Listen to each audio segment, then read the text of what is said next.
ಭಾಗಕ್ಕೆ ಹೋಗೋಣ. ಎಷ್ಟು ಮಂದಿ ದೇವರ ವಾಕ್ಯವನ್ನು ಕೇಳಲಿಕ್ಕೆ ಸಿದ್ಧವಾಗಿದ್ದಾರೆ? Praise the lord, hallelujah.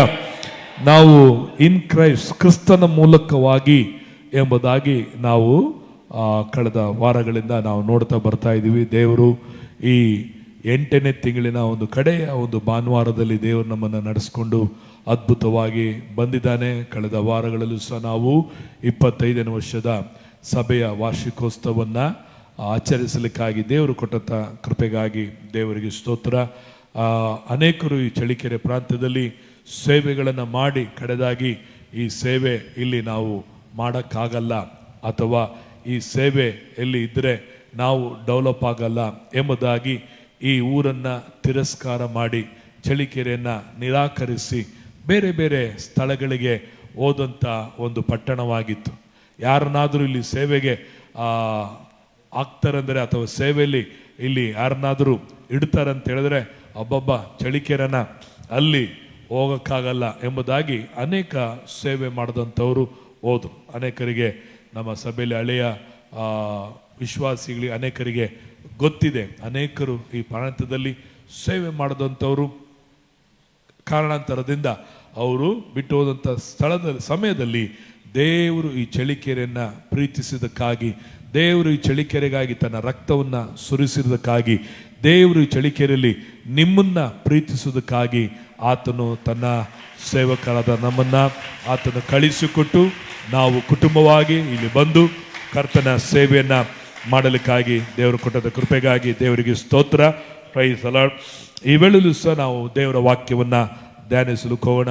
In Christ, ಕ್ರಿಸ್ತನ ಅಲ್ಲಿ ನಮ್ಮನ್ನು ದೇವರು ಮೇಲಕ್ಕೆ ಕರೆದನು ಎಂಬುದಾಗಿ ನಾವು ನೋಡಿದ್ವಿ. Praise the Lord. ನಮ್ಮ ಕ್ರಿಸ್ತನಲ್ಲಿ ದೇವರು ನಮ್ಮನ್ನು ಕರೆದವನಾಗಿದೆ. ಎಂಥ ಕರೆವಿಕೆ ದೇವರು ನಮಗೆ ಕೊಟ್ಟಿದಂದರೆ ಮೇಲನ್ನು higher calling, upward ward calling, ಉನ್ನತವಾದಂಥ ಒಂದು ಕರೆವಿಕೆ, ಶ್ರೇಷ್ಠವಾದಂಥ ಒಂದು ಕರೆವಿಕೆ ನಮಗೆ ಸಿಕ್ಕಿದೆ. ದೇವರು ನಮ್ಮನ್ನು ಕರೆಯದೆ ಹೋಗಿದ್ದರೆ, ದೇವರು ನಮ್ಮನ್ನು ಆತನು ಕರೆಯದೆ ಹೋಗಿದ್ದರೆ ನಾವು ಇವತ್ತು ಆತನ ಸೌಭಾಗ್ಯವನ್ನು, ಸಮಾಧಾನವನ್ನು, ರಕ್ಷಣೆಯನ್ನು, ಪಾಪ ವಿಮೋಚನೆಯನ್ನು, ಶಾಪದ ವಿಮೋಚನೆಯನ್ನು, ಸಮಾಧಾನವನ್ನು ಮತ್ತು ನಿತ್ಯ ಜೀವವನ್ನು ಪ್ರಿಯರೇ ನಾವು ಇವತ್ತು ಹೊಂದಿಕೊಳ್ಳಕ್ಕೆ ಆಗ್ತಾ ಇರಲಿಲ್ಲ. ಸೊ ಇವತ್ತು ಈ ಒಂದು ಕರೆವಿಕೆಗೆ, ಈ ಆಶೀರ್ವಾದಗಳಿಗೆ ನಮ್ಮ ಪ್ರಯಾಸವಾಗಲಿ, ನಮ್ಮ ಬೆಲೆ ಆಗಲಿ, ನಮ್ಮ ಕಷ್ಟಗಳಾಗಲಿ, ನಮ್ಮ ತ್ಯಾಗಗಳಾಗಲಿ ಯಾವುದೊಂದು ದೇವರು ನಮ್ಮಿಂದ ಎದುರು ನೋಡದಂತೆ ದೇವರೇ ಎಲ್ಲ ತ್ಯಾಗವನ್ನು, ಪ್ರಯಾಸವನ್ನು, ಆತನೇ ಪುಣ್ಯನಾಗಿ, ಆತನು ನಮ್ಮನ್ನು ಕನಿಕರಿಸುವುದರಿಂದ ಆತನೇ ಎಲ್ಲ ಬೆಲೆಯನ್ನು ಆತನು ಕಟ್ಟಿದವನಾಗಿದ್ದಾನೆ. ಈ ಕರೆವಿಕೆಗೆ ನಮ್ಮ ಅರ್ಹತೆ, ನಮ್ಮ ಯೋಗ್ಯತೆಗಳ ಮೇರೆಗೆ ದೇವರು ಕರೆಯಲಿಲ್ಲ. ದೇವರ ಯೋಗ್ಯತೆ ಮೇರೆಗೆ, ದೇವರ ಅರ್ಹತೆ ಮೂಲಕವಾಗಿ ದೇವರು ನಮ್ಮನ್ನು ಕರೆದ. ಅದಕ್ಕೆ ಇವತ್ತು ನಮ್ಮಲ್ಲಿ ಹೆಚ್ಚಳ ಪಡಲಿಕ್ಕಾಗಿ ನಾನು ಕ್ರಿಸ್ತನಲ್ಲಿ ಬಂದೆ, ದೇವರನ್ನು ನಾನು ಆತುಕೊಂಡೆ, ನಾನು ಕ್ರಿಸ್ತನಿಗಾಗಿ ಅದು ಮಾಡಿದೆ, ನಾನು ಕ್ರಿಸ್ತನಿಗಾಗಿ ಇದು ಮಾಡಿದೆ, ಅಥವಾ ನಾನು ನಿಂತಿರೋದು ಹಾಗೆ ಹೀಗೆ ಅಂತ ಹೇಳ್ಕೊಳ್ಳಲಿಕ್ಕೆ, ಹೆಚ್ಚಳ ಪಡಲಿಕ್ಕೆ, ಕೊಚ್ಚಿಕೊಳ್ಳಲಿಕ್ಕೆ, ಹೆಮ್ಮೆ ಪಡಲಿಕ್ಕೆ, ಅಥವಾ ಇದರಲ್ಲಿ ಯಾವುದಾದರೂ ನನ್ನದೇನಾದರೂ ಕ್ರಿಸ್ತನಲ್ಲಿ ನಾನು ಭಾಗಿಯಾಗಿರೋದಕ್ಕೆ ನನ್ನನೇದಾದರೂ ಭಾಗ ಇದೆ ಅಂತ ಹೇಳ್ಕೊಳ್ಳಲಿಕ್ಕೆ ಯಾವುದೊಂದು ಕಾರಣಗಳು ಇಲ್ಲವೇ ಇಲ್ಲ. ಎಲ್ಲವೂ ಆತನಿಂದ, ಆತನ ಮೂಲಕವಾಗಿ, ಆತನಿಗಾಗಿಯೇ ನಮ್ಮಲ್ಲಿ ಆತನು ಕಾರ್ಯವನ್ನ ಸಾಧಿಸ್ತಾ ಇದ್ದಾನೆ. ಯಾವತ್ತೋ ನಾವಾಗಿ ದೇವರ ಹತ್ರ ಬಂದಿದ್ರೆ ದೇವರನ್ನ ಬಿಟ್ಟು ಓಡಿ ಹೋಗ್ತಿದ್ವಿ, ಸತ್ಯವನ್ನ ಕೇಳದಂತೆ ಬಿಟ್ಟು ಹೋಗ್ತಾ ಇದ್ವಿ.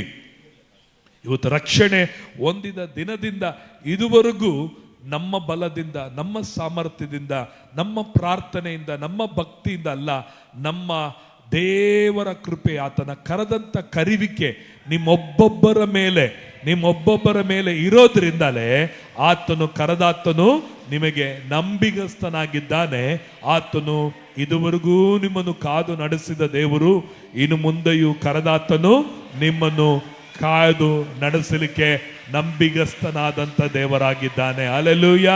ಈ ಬೆಳಗಿನ ವೇಳೆಯಲ್ಲಿ ಬೇರೆ ಪ್ರಿಯರೇ, ನಮ್ಮ ಪ್ರಯತ್ನ, ನಮ್ಮ ಭಕ್ತಿ, ನಮ್ಮ ನಂಬಿಕೆ ಅಥವಾ ನಮ್ಮ ಯಾವ ಒಳ್ಳೆ ಕಾರ್ಯಗಳಿಂದಲ್ಲ, ನಮ್ಮನ್ನು ಕರೆದಾತ ದೇವರಿಂದಲೇ ಇವತ್ತು ನಾವು ನಡೀತಿದ್ದೀವಿ, ಜೀವಿಸ್ತೀವಿ. ಇನ್ನು ಮುಂದೆಯೂ ಆತನಿಗಾಗಿ ಜೀವಿಸುವರಾಗಿದ್ದೀವಿ. ಕಡೆವರೆಗೂ ಆತನು ನಿಮ್ಮನ್ನು ನಡೆಸುವನಾಗಿದ್ದಾನೆ. ಅದಕ್ಕೆ ನಾವು ಕರೆಯಲ್ಪಟ್ಟವರು ಎಂಬುದನ್ನ ನಾವು ತಿರುಗಿ ನಾವು ನಮ್ಮ ಬಾಯಿ ತೆರೆದು ಹೇಳ್ತಾನೆ ಇರಬೇಕು. ನಮ್ಮ ಬುದ್ಧಿಗೆ ನಾವು ಹೇಳ್ತಾನೆ ಇರಬೇಕು, ನಮ್ಮ ಮನಸ್ಸಿಗೆ ನಾವು ಹೇಳ್ತಾನೆ ಇರಬೇಕು. ನಮಗೆ ಅಂಡರ್ಸ್ಟ್ಯಾಂಡಿಂಗ್, ತಿಳುವಳಿಕೆ ಬರೋ ತನಕ, ಗ್ರಹಿಕೆ ಬರೋ ತನಕ ನಾನು ಕರೆಯಲ್ಪಟ್ಟವನು ದೇವರಿಂದ.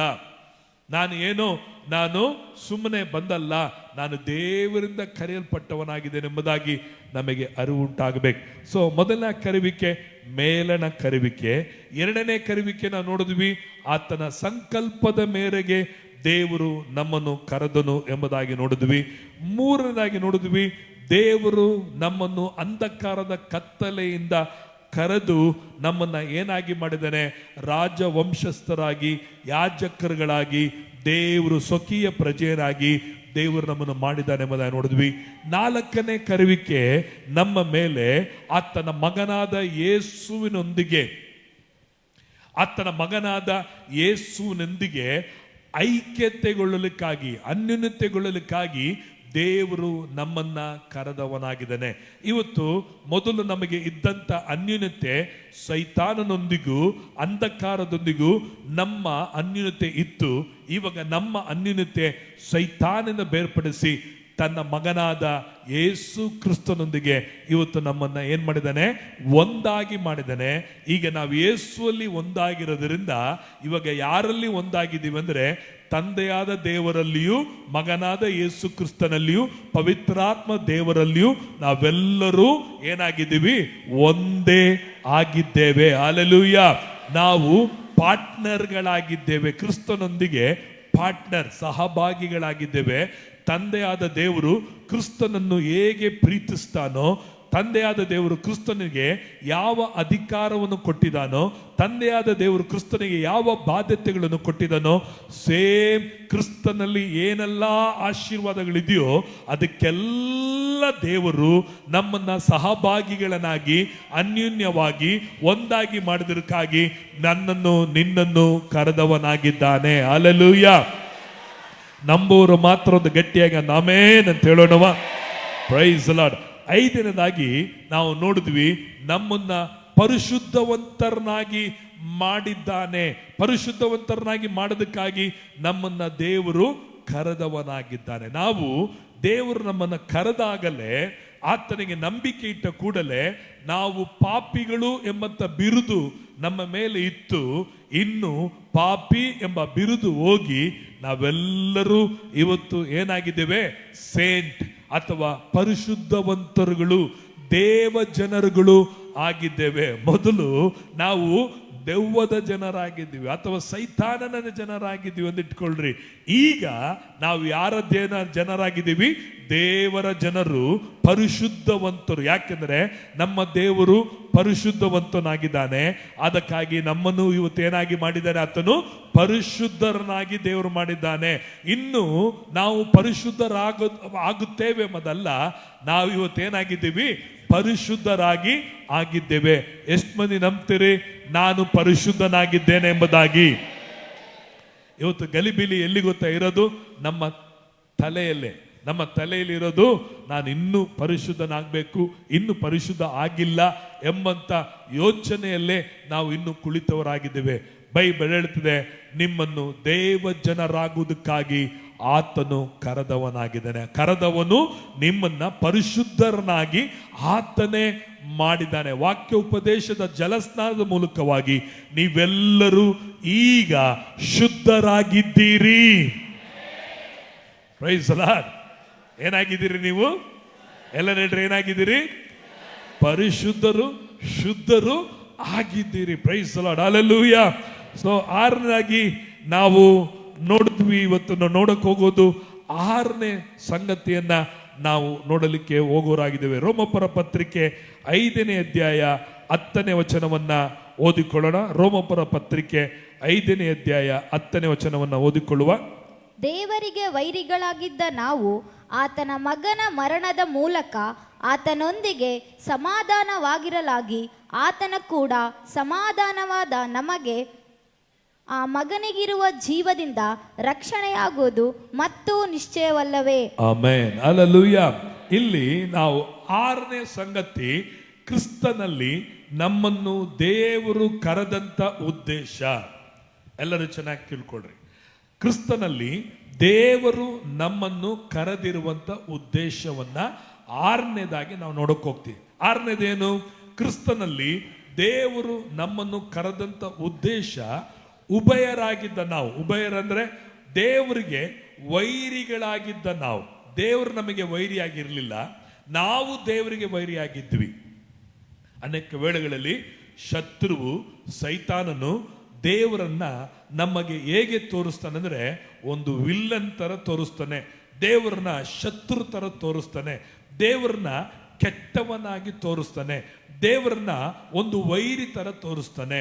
ದೇವರು ಕೊಲ್ತಾನೆ, ಶಾಪ ಆಗ್ತಾನೆ, ನನ್ನ ಆಶೀರ್ವಾದಗಳನ್ನ ದೇವರು ತಡೆ ಮಾಡಿ ಇಟ್ಟಿದ್ದಾನೆ, ನಾನು ಉದ್ಧಾರ ಆಗದಂತೆ ದೇವರೇ ತಡೆದಿದ್ದಾನೆ, ನನಗೆ ಮಕ್ಕಳು ಆಗದಂತೆ ದೇವರೇ ತಡೆದಿದ್ದಾನೆ, ನನಗೆ ಕೆಲಸ ಸಿಗದಂತೆ ದೇವರೇ ತಡೆದಿದ್ದಾನೆ, ನನ್ನ ಜೀವನದಲ್ಲಿ ಐಶ್ವರ್ಯವಂತನಾಗಿ ಶ್ರೀಮಂತನಾಗಿ ಬದುಕಿ ಬಾಳಲಾರದಂತೆ ದೇವರೇ ನನಗೆ ಬಾಲವನ್ನ ಏನ್ ಮಾಡಿದ್ದಾನೆ? ಅಳೆದಿಟ್ಟಿದ್ದಾನೆ. ಹೇಳದ್ ಕೇಳಿದ್ದೀರಾ? ನೀವು ಸಹ ಅನೇಕ ವೇಳೆಗಳಲ್ಲಿ ಹೇಳ್ಕೊಂಡಿದ್ದೀರಾ, ಅಂದ್ಕೊಂಡಿದ್ದೀರಾ, ದೇವರು ನನಗೆ ಬಾಲವನ್ನು ಅಳೆದಿಟ್ಟಿದ್ದಾನೆ, ದೇವರು ನನಗೆ ಇನ್ನೂ ಏನು ಕೊಟ್ಟಿಲ್ಲ? ಮಕ್ಕಳು ಕೊಟ್ಟಿಲ್ಲ, ದೇವರು ನನಗೆ ಇನ್ನೂ ಕೆಲಸ ಕೊಟ್ಟಿಲ್ಲ, ದೇವರು ನನಗೆ ಇನ್ನೂ ಗಂಡು ಕೊಟ್ಟಿಲ್ಲ, ದೇವರು ನನಗೆ ಇನ್ನೂ ಹೆಣ್ಣು ಕೊಟ್ಟಿಲ್ಲ. ಯಾವಾಗಲೂ ಈ ಸುಳ್ಳನ್ನ ನಿಮ್ಮ ಬಾಯಿಂದ ಹೊರಡುವಂತೆ ಮಾಡಿ ಮಾಡಿ ಮಾಡಿ ಮಾಡಿ ಆ ಸುಳ್ಳು ನಿಮ್ಮ ಜೀವನದ ಶೈಲಿಯಲ್ಲಿ ನಿಜವಾಗಿನೇ ಅದೇನಾಗಿದೆ? ನೆರವೇರ್ತಾ ಇದೆ. ಇದು ನೆರವೇರ್ಲಿಕ್ಕೆ ಕಾರಣ ದೇವರಲ್ಲ, ಇದು ನೆರವೇರ್ಲಿಕ್ಕೆ ಕಾರಣ ನಿನ್ನ ಬಾಯಲ್ಲಿ ಹೇಳಿ ನಿನ್ನ ಮನಸ್ಸಲ್ಲಿ ಅಂದ್ಕೊಂಡು ಹೃದಯದಲ್ಲಿ ನಂಬಿರೋದ್ರಿಂದ ಅದೇ ನಿನ್ನ ಜೀವನವನ್ನ ಕಾಣ್ತಾ ಇದೆ. ಕೇಳ್ತಾ ಇದ್ದೀರಾ? Praise the lord. ಕೇಳುವಾಗ ಸರಿಯಾಗಿ ಕೇಳ್ರಿ. ಕೇಳುವಾಗ ಬೈಕ್ ಮೇಲೆ ನೋಡೋದು, ಮೊಬೈಲ್ ನೋಡೋದು ಅದೆಲ್ಲ ಮಾಡಬೇಡ. ಕಣ್ಣೆತ್ತಿ ವಾಕ್ಯ ಹೇಳುವಾಗ ಕರೆಕ್ಟಾಗಿ ಕೇಳಬೇಕು. ಇಲ್ಲೇನೋ ಟೈಮ್ ಪಾಸ್ಗಾಗಿ ಇಲ್ಲಿ ಹೇಳ್ತಾ ಇಲ್ಲ. Praise the lord. ಚೆನ್ನಾಗಿ ಗಮನ ಇಟ್ಟು ಕೇಳ್ರಿ. ಪ್ರತಿ ವಾರ ಹೇಳಿಸ್ಕೊಳ್ಬಾರ್ದು. ಒಂದು ವಾರ ಹೇಳಿದ್ರೆ ಜೀವನ ಪೂರ್ತಿ ಏನ್ ಮಾಡಬೇಕು? ಅರ್ಥ ಮಾಡ್ಕೊಳ್ಬೇಕು. Praise the lord, hallelujah. So ಇಲ್ಲಿ ದೇವರ ವಾಕ್ಯ ನೋಡೋದು ಬೇಕಾದ್ರೆ ಶತ್ರುಗಳು ನಾವಾಗಿದ್ವಿ, ಆದರೆ ಸೈತಾನನು ನಮ್ಮನ್ನ ದೇವರನ್ನ ಶತ್ರು ತರ ನಮ್ಮನ್ನು ಮಾರ್ಪಡಿಸ್ಬಿಟ್ಟು ನಮ್ಮನ್ನ ಏನಾಗಿ ಮಾಡಿಬಿಟ್ಟಿದ್ದಾನೆ? ನಮ್ಮನ್ನ ಬಂಧನದಲ್ಲಿ, ಕೊರತೆಗಳಲ್ಲಿ, ಡಿಪ್ರೆಷನ್ಗಳಲ್ಲಿ, ಒತ್ತಡಗಳಲ್ಲಿ, ಅಸಮಾಧಾನಗಳಲ್ಲಿ, ಗಲಿಬಿಲಿಗಳಲ್ಲಿ ಸೈತಾನನು ನಮ್ಮನ್ನ ಏನ್ ಮಾಡಿದ್ದಾನೆ? ಇಟ್ಟಂತವನಾಗಿ ಕಾಣುವನಾಗಿದ್ದಾನೆ. ಇಲ್ಲಿ ನಾವು ನೋಡಬೇಕಾದರೆ 10ನೇ ವಚನವನ್ನು ಓದಿಕೊಳ್ಳುವಾಗ, ದೇವರಿಗೆ ವೈರಿಗಳಾಗಿದ್ದ ನಾವು. ಯಾರಿಗೆ ವೈರಿ? ದೇವರಿಗೆ ವೈರಿಗಳು ನಾವು ದೇವರಲ್ಲ ನಮಗೆ ವೈರಿ. ಆದರೆ ಸೈತಾನ ಹೇಳೋದು ದೇವರು ನಿನಗೆ ವೈರಿ ಆಗಿದ್ದಾನೆ, ದೇವರ ಮೇಲೆ ಕೋಪವಾಗಿದ್ದಾನೆ, ದೇವರು ನಿನಗೆ ವಿರುದ್ಧವಾಗಿದ್ದಾನೆ, ದೇವರಿನ ವಿರುದ್ಧವಾಗಿ ಕೈ ಚಾಚಿದ್ದಾನೆ, ಅದಕ್ಕೆ ನಿನಗೆ ಹಿಂಗಿದೆ, ಅದಕ್ಕೆ ನಿನಗೆ ಕೊರತೆ, ಅದಕ್ಕೆ ನಿನಗೆ ಕಷ್ಟ, ಅದಕ್ಕೆ ಕಾಯಿಲೆ, ಅದಕ್ಕೆ ನೋವು, ಅದಕ್ಕೆ ಸಮಸ್ಯೆ. ನಹೋಮಿ ಅಂತೇಳಿ ಬೈಬಲಲ್ಲಿ ಒಬ್ಬಳಿದ್ಲು. ಅವಳು ತನ್ನ ದೇಶದಲ್ಲಿ, ತನ್ನ ಊರಲ್ಲಿ ಬರಗಾಲ ಬಂದಿದ್ದಕ್ಕಾಗಿ ಅವಳು ತನ್ನ ಊರನ್ನ ಬಿಟ್ಟು ಅವಳೇನ್ ಮಾಡಿದ್ಲು? ಬೇರೆ ಒಂದು ಮೋವಾಬ್ ದೇಶಕ್ಕೆ ಹೋದ್ಲು. ಆ ಮೋವಾಬ್ ದೇಶದಲ್ಲಿ ಹೋಗಿ ಅಲ್ಲಿ ಇದ್ದಂಥ ಗಂಡನನ್ನ ಕಳ್ಕೊಂಡು, ಮಕ್ಕಳನ್ನ ಕಳ್ಕೊಂಡು, ಅಲ್ಲಿ ಬಹಳ ಚಿಂತಾಜಳಕಳಾಗಿ ಅವಳೇನ್ ಮಾಡೋದು? ವಾಪಸ್ಸು ತನ್ನ ಊರಲ್ಲಿ ಬರಗಾಲ ಹೋಗಿ ಅಲ್ಲಿ ಮತ್ತೆ ಒಳ್ಳೆ ಆಶೀರ್ವಾದ ಉಂಟಾಗಿದೆ ಅಂತ ತಿಳಿದು ವಾಪಸ್ ಬರುವಾಗ ಎಲ್ಲರೂ ಹೇಳ್ತಾ ಇದ್ರು, ನಹೋಮಿ ಬರ್ತಾ ಇದ್ದಾಳೆ, ನಹೋಮಿ ಬರ್ತಾ ಇದ್ದಾಳೆ, ನಹೋಮಿ ಬರ್ತಾ ಇದ್ದಾಳೆ ಎಂಬುದಾಗಿ. ಅವಳು ಹೇಳ್ತಾಳೆ, ನನ್ನನ್ನು ಇನ್ನು ಮುಂದೆ ನಹೋಮಿ ಅಂತ ಕರಿಬೇಡ್ರಿ, ಯಾಕೆಂದ್ರೆ ದೇವರು ನನಗಿರುದುವಾಗಿ ಏನ್ ಮಾಡಿದ್ದಾನೆ? ಆತನು ಕೈ ಎತ್ತಿದ್ದಾನೆ. ದೇವರು ನನಗಿರುದುವಾಗಿ ಆತನು ಕೈ ಎತ್ತಿದ್ದಾನೆ. ಯಾಕೆಂದ್ರೆ ನಹೋಮಿ ಅಂದ್ರೆ ರಮಣೀಯಳು ಎಂಬುದಾಗಿ. ಆದರೆ ಅವಳು ಹೇಳ್ತಾಳೆ ದೇವರು ಇಲ್ಲ. ಅವಳು ತಾನಾಗಿ ತನ್ನ ಜೀವಿತದಲ್ಲಿ ದೇವರ ಬೆತ್ಲೆಹೇಮ್ ರೊಟ್ಟಿಯ ಮನೆಯನ್ನು ಬಿಟ್ಟು ಅವಳು ಹೋಗಿದ್ದಕ್ಕಾಗಿ ಅವಳು ಏನ್ ಮಾಡಿದ್ಲು, ಆಶೀರ್ವಾದಗಳನ್ನ ಕಳಕೊಂಡ್ಲು. ಇವತ್ತು ಅನೇಕ ವೇಳೆಗಳಲ್ಲಿ ನಾವು ಸಹ ನಮ್ಮ ಜೀವನದಲ್ಲಿ ನಮ್ಮ ಕೊರತೆಗಳು, ನಮ್ಮ ಬಲಹೀನತೆಗಳು, ನಮ್ಮ ಸಮಸ್ಯೆಗಳನ್ನ ನಾವು ತಿಳ್ಕೊಂಡು ನಾವೇನ್ ಮಾಡ್ತೀವಿ, ನಾನು ಸರಿ ಇಲ್ಲ, ಅದಕ್ಕೆ ದೇವರು ನನಗೆ ಹೀಗೆ ಮಾಡಿದ್ದಾನೆ ಎಂಬುದಾಗಿ. ಪ್ರೇರೆ, ದೇವರು ಶತ್ರುವಲ್ಲ, ದೇವರು ನಮ್ಮ ತಂದೆ, ಒಳ್ಳೆಯ ತಂದೆ, ದೋಷ ಇಲ್ಲದ ತಂದೆ, ಪ್ರೀತಿಸುವ ತಂದೆ, ಕನಿಕರ ಉಳ್ಳಂತ ತಂದೆ, ಆಧರಿಸುವ ತಂದೆ, ಪೋಷಿಸುವಂತ ತಂದೆ, ಆಧರಿಸಿ ನಿನ್ನನ್ನು ಉದ್ಧರಿಸುವ ತಂದೆ, ನಿನಗೆ ಸಹಾಯಕನಾಗಿರುವಂತ ಒಳ್ಳೆಯ ತಂದೆಯಾಗಿದ್ದಾನೆ. ಈ ತಂದೆಯ ಪ್ರೀತಿಯ ಉದ್ದ ಆಳ ಅಗಲವನ್ನ ಪ್ರೇರೆ ನಾವು ಅರಿಯಲಾರದಂತೆ ನಮ್ಮ ಮನಕಣ್ಣುಗಳನ್ನ ಸೈತಾನನು ಏನ್ ಮಾಡಿದ್ದಾನೆ, ಮಂಕು ಮಾಡಿ ಇಟ್ಟಿದ್ದಾನೆ. ಯಾಕೆ ಮಂಕು ಮಾಡಿ ಇನ್ನೂ ನಾವು ಇದೀವಿ ಅಂದ್ರೆ, ವಾಕ್ಯಗಳನ್ನ ಕೇಳುವಾಗ ಸರಿಯಾಗಿ ನಾವೇನ್ ಮಾಡಲ್ಲ, ಪ್ರಾರ್ಥನೆ ಮಾಡಿ ದೇವರೇ ನಾನು ನಿನ್ನ ವಾಕ್ಯವನ್ನು ಕೇಳಬೇಕಂತ ಕೇಳಲ್ಲ. ವಾಕ್ಯಗಳನ್ನು ಕೇಳುವಾಗ ತಲೆ ಬಗ್ಗಿಸ್ಕೊಂಡಿರೋದು, ವಾಕ್ಯಗಳನ್ನು ಕೇಳುವಾಗ ಅತ್ತ ಇತ್ತ ನೋಡ್ಕೊಂಡಿರೋದು, ವಾಕ್ಯಗಳನ್ನು ಕೇಳುವಾಗ ಬರ್ಕೊಳ್ಳಲ್ಲ, ವಾಕ್ಯಗಳನ್ನು ಕೇಳುವಾಗ ತಿಳ್ಕೊಳ್ಳಲ್ಲ. ನಮ್ಮನ್ನ ಇಲ್ಲೇ ಸಭೆಯಲ್ಲೇ ಮಂಕು ಮಾಡಿ ನಮ್ಮನ್ನ ಏನ್ ಮಾಡ್ತಾನೆ ಅಂದ್ರೆ, ಅವನು ಸತ್ಯವನ್ನ ಅರಿಯಲಾರದಂತೆ ಮಾಡ್ತಾನೆ. ಚರ್ಚಿಗೆ ಹೋಗ್ತೀಯ, ಹೋಗು. ಕಾಣಿಕೆ ಆಗ್ತೀಯ, ಹಾಕು. ನೀನು ಆ ಕಾಣಿಕೆ ಕೊಡ್ತೀಯ, ಕೊಡು. ಮೀಟಿಂಗ್ ಕಾಣಿಕೆ ಕೊಡ್ತೀಯ, ಕೊಡು. ಚರ್ಚ್ ಬಿಲ್ಡಿಂಗ್ ಕಾಣಿಕೆ ಕೊಡ್ತೀಯ, ಕೊಡು. ದಶಮಾಗ ಕೊಡ್ತೀಯ, ಕೊಡು ಕೊಡು ಕೊಡು ಕೊಡು.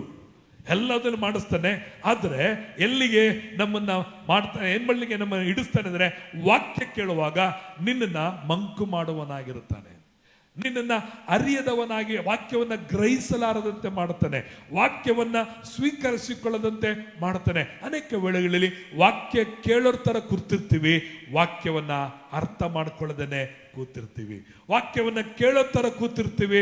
ವಿಪರಾಸೆ ಏನಂದ್ರೆ, ವಾಕ್ಯವನ್ನ ಸ್ವೀಕರಿಸಿಕೊಳ್ಳಲಾರದಂತೆ ಏನ್ ಮಾಡ್ತೀವಿ, ಹೋಗುವಾಗ ಇಲ್ಲೇ ವಾಕ್ಯವನ್ನ ಕೊಡುವೆ ಅನೇಕ ವೇಳೆಗಳಲ್ಲಿ ಹೋಗಲಾಗಿದ್ದೇವೆ. ಯೇಸುವಿನ ನಾಮದಲ್ಲಿ ನಾನು ಹೇಳ್ತೇನೆ, ನಿಮ್ಮ ಕಿವಿಗಳು ಸ್ಪಷ್ಟವುಳ್ಳದಾಗಿ ಕಾಣಲ್ಪಡಲಿ, ನಿಮ್ಮ ಮನಸ್ಸುಗಳು ದೇವರ ವಾಕ್ಯಕ್ಕೆ ತೆರೆದಂತವರಾಗಿ ಕಾಣಲ್ಪಡಲಿ. ನಿದ್ರೆಯಿಂದ ಕುರ್ತು ಕೇಳೋರಾಗಿರದಂತೆ ಎಚ್ಚರದಿಂದ ಏನ್ ಮಾಡಬೇಕು, ದೇವರ ಮಾತನ್ನು ಶ್ರದ್ಧೆಯಿಂದ ಕೇಳೋರಾಗಿರ್ಬೇಕು. ಸೊ ಇಲ್ಲಿ ನಾವು ನೋಡ್ತೇವೆ, ದೇವರಿಗೆ ನಾವು ವೈರಿಗಳಾಗಿದ್ದೇವೆ ಹೊರತು ದೇವರು ನಮಗೆ ವೈರಿಯಾಗಿರಲಿಲ್ಲ. ಅದಕ್ಕಾಗಿ ಇಲ್ಲಿ ನೋಡ್ಬೇಕಾದ್ರೆ, ದೇವರಿಗೆ ವೈರಿಗಳಾಗಿದ್ದ ನಾವು ಆತನ ಮಗನ ಮರಣದ ಮೂಲಕ ಆತನೊಂದಿಗೆ, ತಂದೆಯಾದ ದೇವರೊಂದಿಗೆ ಸಮಾಧಾನವಾಗಿರಲಾಗಿ ಆತನ ಕೂಡ ಸಮಾಧಾನವಾದ ನಮಗೆ ಆ ಮಗನಿಗಿರುವ ಜೀವದಿಂದ ರಕ್ಷಣೆ ಆಗುವುದು ಮತ್ತು ನಿಶ್ಚಯ ಅಲ್ಲವೇ. ಎಲ್ಲರೂ ಚೆನ್ನಾಗಿ ತಿಳ್ಕೊಳ್ರಿ. ಇವತ್ತು ನಾವು ನೋಡುವಂತ ಸಂಗತಿ ಏನಂದ್ರೆ, ವೈರಿಗಳಾಗಿದ್ದಂತ ನಮಗೆ ತನ್ನ ಮಗನಾದ ಯೇಸುವಿನ ರಕ್ತದ ಮೂಲಕವಾಗಿ ಇವತ್ತು ತಂದೆಯಾದ ದೇವರೊಂದಿಗೆ ಯೇಸುವಿನ ರಕ್ತವು ನಮ್ಮನ್ನ ಏನ್ ಮಾಡುತ್ತಂದ್ರೆ, ಒಂದು ಮಾಡಿದ ಮಾತ್ರವಲ್ಲ, ಇವಾಗ ಸಮಾಧಾನವು ಉಂಟಾಯಿತು.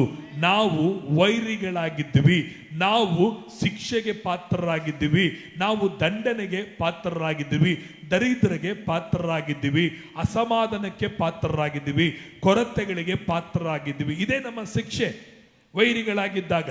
ಈಗ ನಿಮಗೇನಾಯಿತು, ಈಗ ನೀವೇನಾಗಿದ್ದೀರಿ, ದೇವರೊಂದಿಗೆ ಸಮಾಧಾನವನ್ನ ಯಾರು ಮಾಡಿದಂದ್ರೆ, ನಮ್ಮ ಭಕ್ತಿ, ನಮ್ಮ ಪ್ರಾರ್ಥನೆ, ಅಥವಾ ನಮ್ಮ ಉಪವಾಸ, ನಮ್ಮ ಕಾಣಿಕೆಗಳು, ನಾವು ಚರ್ಚಿಗೆ ಬರೋದರಿಂದ ದೇವರೊಂದಿಗೆ ನಾವು ಸಮಾಧಾನವಾಗಲಿಲ್ಲ.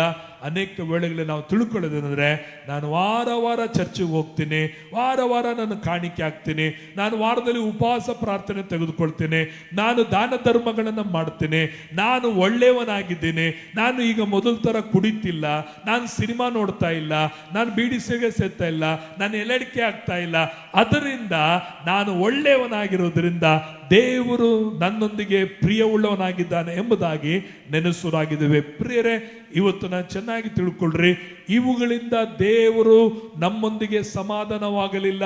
ನಮ್ಮ ನೀತಿಯ ಕಾರ್ಯ, ಒಳ್ಳೆ ಕಾರ್ಯಗಳು ದೇವರ ಮುಂದೆ ಏನಾಗಿದೆ ಅಂದ್ರೆ, ಅದು ಹೊಲಸು ಬಟ್ಟೆ, ಚಿಂದಿ ಬಟ್ಟೆಗೆ ಅದು ಏನಾಗಿದೆ, ಹೋಲಿಕೆ ಆಗಿದೆ. Praise the lord, hallelujah. ಯಾರಾದರೂ ಮನೆಯಲ್ಲಿ ಕೆಲಸ ಮಾಡುವಾಗ ಬಟ್ಟೆಯನ್ನ ಅಡಿಗೆ ಮನೆಯಲ್ಲಿ ಒರೆಸುವಂತ ಬಟ್ಟೆ, ಮುಸ್ರೆಯನ್ನ ಒರೆಸುವಂತ ಬಟ್ಟೆ ಹಾಲಲ್ಲಿ ಟೇಬಲ್ ಮೇಲೆ ಇರುವಾಗ ಯಾರಾದರೂ ಬಂದ್ಬಿಟ್ರೆ ಫಸ್ಟ್ ಓಡೋಗಿ ಏನ್ ಮಾಡ್ತೀವಿ, ಆ ಮುಸ್ರೆ ಬಟ್ಟೆನ ತಗೊಂಡೋಗಿ ಹಿಂದ್ಗಡೆ ಬಿಸಾಡ್ತೀವಿ. ಯಾಕಂದ್ರೆ ಅದು ಮುಂದೆ ಆ ಬಟ್ಟೆ ಒಳ್ಳೆ ಕೆಲಸ ಮಾಡಕ್ಕೆ ಯೂಸ್ ಮಾಡಲ್ಪಡ್ತದೆ, ಕ್ಲೀನಿಂಗ್ ಅದಿಗೆ ಬೇಕು. ಆದ್ರೆ ಯಾರಾದ್ರೂ ಗಣ್ಯ ವ್ಯಕ್ತಿ ಬಂದಾಗ ಓಡೋಗಿ ತಗೊಂಡೋಗಿ ಮಾಡ್ತೀವಿ, ಅದನ್ನ ಬಿಸಾಡ್ತೀವಿ. ಅದೇ ತರ ದೇವರ ಮುಂದೆ ನಾನು ನೀತಿವಂತನು ಅಂತ ಹೇಳ್ಕೊಳ್ಳಲಿಕ್ಕೆ ಯಾವುದೊಂದು ಕಾರ್ಯಗಳು ಇಲ್ಲವೇ ಇಲ್ಲ.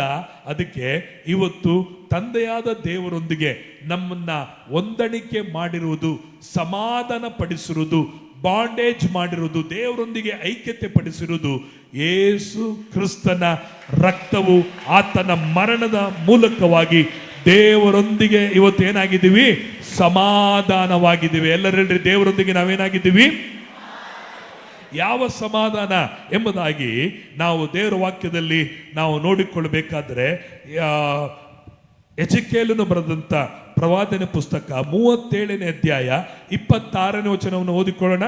ಎಜೆಕೇಲನು 37ನೇ ಅಧ್ಯಾಯ 26ನೇ ವಚನ. ನಾನು ಅವರೊಂದಿಗೆ ಸಮಾಧಾನದ ಒಡಂಬಡಿಕೆಯನ್ನು ಮಾಡಿಕೊಳ್ಳುವೆನು, ಅದು ಶಾಶ್ವತವಾಗಿರುವುದು. ನಾನು ಅವರನ್ನು ನೆಲೆಗೊಳಿಸಿ ವೃದ್ಧಿ ಮಾಡಿ ನನ್ನ ಪವಿತ್ರಾಲಯವನ್ನು ಅವರ ನಡುವೆ ಯುಗ ಯುಗಾಂತರಕ್ಕೂ ನಿಲ್ಲಿಸುವೆನು. Amen, hallelujah. ಸೊ ಇಲ್ಲಿ ನೋಡುತ್ತೇವೆ, ದೇವರೊಂದಿಗೆ ಕರ್ತನಾದ ಯೇಸು ಕ್ರಿಸ್ತನು ನಮ್ಮನ್ನ ಏನಾಗಿ ಮಾಡಿದ್ದಾನೆ, ಸಮಾಧಾನ ಪಡಿಸಿದ್ದಾನೆ. ಎಲ್ಲರೂ ಏನ್ ಮಾಡಿದ್ದಾನೆ, ದೇವರು ನಮ್ಮನ್ನ ಯಾರೊಂದಿಗೆ ಸಮಾಧಾನ, ಎಲ್ಲರೂ ಯಾರೊಂದಿಗೆ ಸಮಾಧಾನ, ದೇವರೊಂದಿಗೆ ನಮಗೆ ಇವತ್ತು ಸಮಾಧಾನ. ಈ ಸಮಾಧಾನ ಎಂಬುದು ಹೇಗೆ ಸಮಾಧಾನ ಅಂತ ನೋಡ್ಬೇಕಾದ್ರೆ ಬೈಬಲ್ ನೋಡ್ತೇವೆ, ನಾನು ಅವರೊಂದಿಗೆ ಏನ್ ಮಾಡಿಕೊಳ್ಳುವೆನು, ಸಮಾಧಾನದ ಒಡಂಬಡಿಕೆಯನ್ನು ಮಾಡಿಕೊಳ್ಳುವೆನು. ದೇವರ ವಾಕ್ಯದಲ್ಲಿ ನೋಡ್ತೇವೆ, ದೇವರು ನಮ್ಮೊಂದಿಗೆ ಒಡಂಬಡಿಕೆ ಮಾಡಿಕೊಂಡಿದ್ದಾನೆ. ಯಾವ ಒಡಂಬಡಿಕೆ? ಸಮಾಧಾನದ ಒಡಂಬಡಿಕೆ. ಎಲ್ಲರೂ ಹೇಳ್ರಿ, ಈ ಸಮಾಧಾನದ ಒಡಂಬಡಿಕೆ ಎಲ್ಲಿವರೆಗೂ? ದೀಕ್ಷಾಸ್ಥಾನ ತೆಗೆದುಕೊಳ್ಳೋ ತನಕ, ನೀನು ಪ್ರಾರ್ಥನೆ ಮಾಡೋ ತನಕ, ಬೈಬಲ್ ಓದೋ ತನಕ, ಚರ್ಚಿಗೆ ಬರುವ ತನಕ, ಉಪವಾಸ ತೆಗೆದುಕೊಳ್ಳೋ ತನಕ, ನೀನು ಒಳ್ಳೆಯವನಾಗಿ ನಡೆದುಕೊಳ್ಳುವ ತನಕ ಈ ಸಮಾಧಾನದ ಒಪ್ಪಂದ ಒಡಂಬಡಿಕೆ ಆಗಿದೆಯಾ? ಅಥವಾ ಶಾಶ್ವತ, ಇಲ್ಲಿ ಬೈಬಲ್ ಹೇಳ್ತದೆ ಶಾಶ್ವತವಾದಂತ ಈ ಒಡಂಬಡಿಕೆ ಏನಾಗಿರುವುದು, ಶಾಶ್ವತವಾಗಿರುವುದು.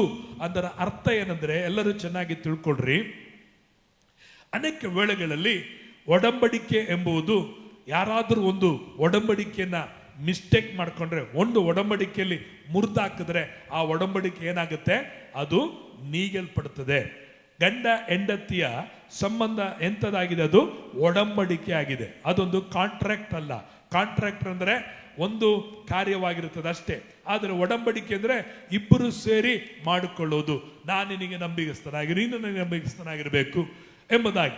ಈ ಇಬ್ಬರ ಮಧ್ಯದಲ್ಲಿ ಯಾರಾದರೂ ಒಂದು ಒಡಂಬಡಿಕೆಯನ್ನ ಒಬ್ಬರು ಮುರಿದಾಕಿದ್ರು ಆ ಒಡಂಬಡಿಕೆ ಏನಾಗುತ್ತೆ, ಮುರಿದೋಗ್ಬಿಡುತ್ತದೆ.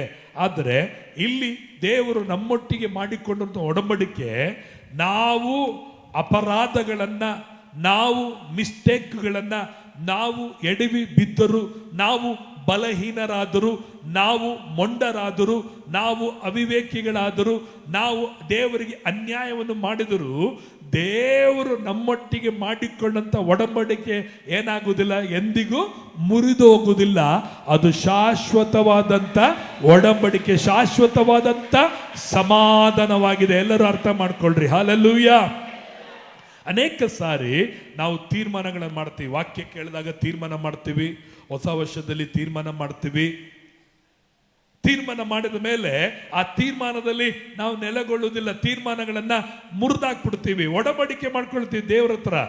ದೇವ್ರ, ನಾನು ಅದು ಮಾಡ್ತೀನಿ, ದೇವ್ರ ಇದು ಮಾಡ್ತೀನಿ, ದೇವ್ರ ಇನ್ಮೇಲೆ ಕೊಡ್ತೀನಿ, ದೇವ್ರ ನಾನು ಆ ಥರ ಮಾಡ್ತೀನಿ, ಇನ್ಮೇಲೆ ನಾನು ಮಾಡಲ್ಲ, ದೇವ್ರ ಇನ್ನೊಂದ್ಸರಿ ನಾನು ಮಾಡಲ್ಲ ಅಂತ ಹೇಳಿ ಹೇಳಿ ಹೇಳಿ ಇಷ್ಟು ವರ್ಷಗಳಾದರೂ ನಾವೇನ್ ಮಾಡ್ತಾ ಇದ್ದೀವಿ, ಆ ಒಡಂಬಡಿಕೆಗಳನ್ನು ಮುರಿದಾಕ್ತಿರ್ತೀವಿ. ಆದರೂ ದೇವರು ನಮ್ಮೊಟ್ಟಿಗೆ ಮಾಡಿಕೊಂಡ ಒಡಂಬಡಿಕೆಯನ್ನ ಎಂದಿಗೂ ಏನ್ ಮಾಡಿಕೊಂಡಿಲ್ಲ, ಇದುವರೆಗೂ ಮುರಿದಾಕಿಲ್ಲ. ಇನ್ನು ಮುಂದೆಯೂ ನಿನ್ನೊಂದಿಗೆ ದೇವರು ಮಾಡಿಕೊಂಡ ಒಡಂಬಡಿಕೆ ಶಾಶ್ವತವಾದಂಥ ಒಡಂಬಡಿಕೆ, ಸಮಾಧಾನದ ಒಡಂಬಡಿಕೆ. ನಿತ್ಯವೂ ನಿನ್ನ ಮೇಲೆ ಕೋಪಗೊಳ್ಳುವುದಿಲ್ಲ, ನಿನ್ನ ಮೇಲೆ ನಿತ್ಯವೂ ದೇವರು ದ್ವೇಷವನ್ನು ಇಟ್ಟುಕೊಳ್ಳುವುದಿಲ್ಲ, ನಿನ್ನ ಮೇಲೆ ದೇವರು ಮುಯಿ ತೀರಿಸುವುದಿಲ್ಲ, ಕೇಡಿಗೆ ಕೇಡನ್ನು ಮಾಡದೆ, ಅಪರಾಧಕ್ಕೆ ಅಪರಾಧವನ್ನು ಮಾಡದೆ. ಅಲ್ಲೂಯ್ಯ, ಚೆನ್ನಾಗಿ ಕೇಳ್ಕೊಳ್ರಿ. ನೀನು ಕೇಡುಗಳನ್ನ, ಅಪರಾಧಗಳನ್ನ, ಅನ್ಯಾಯವನ್ನು ಮಾಡುವಾಗಲೂ ದೇವರೋ ನಿನ್ನ ಮೇಲೆ ಆತೇನಾಗಿದ್ದಾನೆ, ಸಮಾಧಾನದ ಒಡಂಬಡಿಕೆಯನ್ನು ಮಾಡಿಕೊಂಡು ನಿನ್ನ ಜೀವನದಲ್ಲಿ ಏನೇ ನೀನು ಮಾಡ್ತಿದ್ರು ಆತನು ನಿನ್ನ ಮೇಲೆ ಸಮಾಧಾನವಾಗಿಯೇ ಇದ್ದಾನೆ.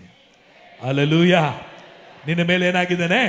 ಆತನು ಮಾತ್ರ ನಮ್ಮ ತರ ಸಿಟ್ಟುಗೊಂಡ್ರೆ, ನಮ್ಮ ತರ ಯೋಚನೆ ಮಾಡಿದ್ರೆ, ಆತನು ಮಾತ್ರ ಸಮಾಧಾನವಾಗಿ ನಮ್ಮೊಂದಿಗೆ ಇಲ್ಲದೆ ಹೋಗಿದರೆ, ನಾವು ಯಾವತ್ತೋ ರಕ್ಷಣೆ ಹೊಂದಿದ ಮೇಲೂ ಯಾವತ್ತೋ ಏನ್ ಬೇಕಾಗಿತ್ತು? ನಾವು ಅಳಿದು ಹೋಗಬೇಕಾಗಿತ್ತು.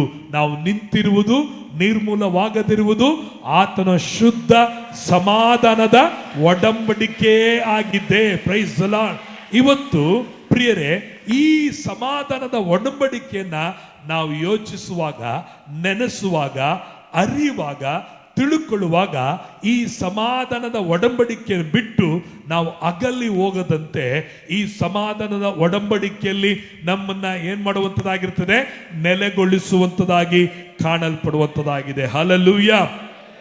ಈ ಸಮಾಧಾನದ ಒಡಂಬಡಿಕೆ ಹೇಗಿದೆ? ಯೆಶಾಯನು ಬರೆದಂತ ಗ್ರಂಥದಲ್ಲಿ 54ನೇ ಅಧ್ಯಾಯ 10ನೇ ವಚನವನ್ನು ತೆಗೆದುಕೊಳ್ಳುವ. 54ನೇ ಅಧ್ಯಾಯ 10ನೇ ವಚನವನ್ನು ತೆಗೆದುಕೊಳ್ಳ್ರಿ. ಬೆಟ್ಟಗಳು ಸ್ಥಳವನ್ನು ಬಿಟ್ಟು ಹೋದವು, ಗುಡ್ಡಗಳು ಕದಲಿಯಾವು, ಆದರೆ ನನ್ನ ಕೃಪೆಯು ನಿನ್ನನ್ನು ಬಿಟ್ಟು ಹೋಗದು, ಸಮಾಧಾನದ ನನ್ನ ಒಪ್ಪಂದವು ಕದಲದು ಎಂದು ನಿನ್ನನ್ನು ಕರುಣಿಸುವ ಯೆಹೋವನು ಅನ್ನುತ್ತಾನೆ. ಆಮೆನ್. ಹಲ್ಲೆಲೂಯಾ. ಬೆಟ್ಟಗಳು,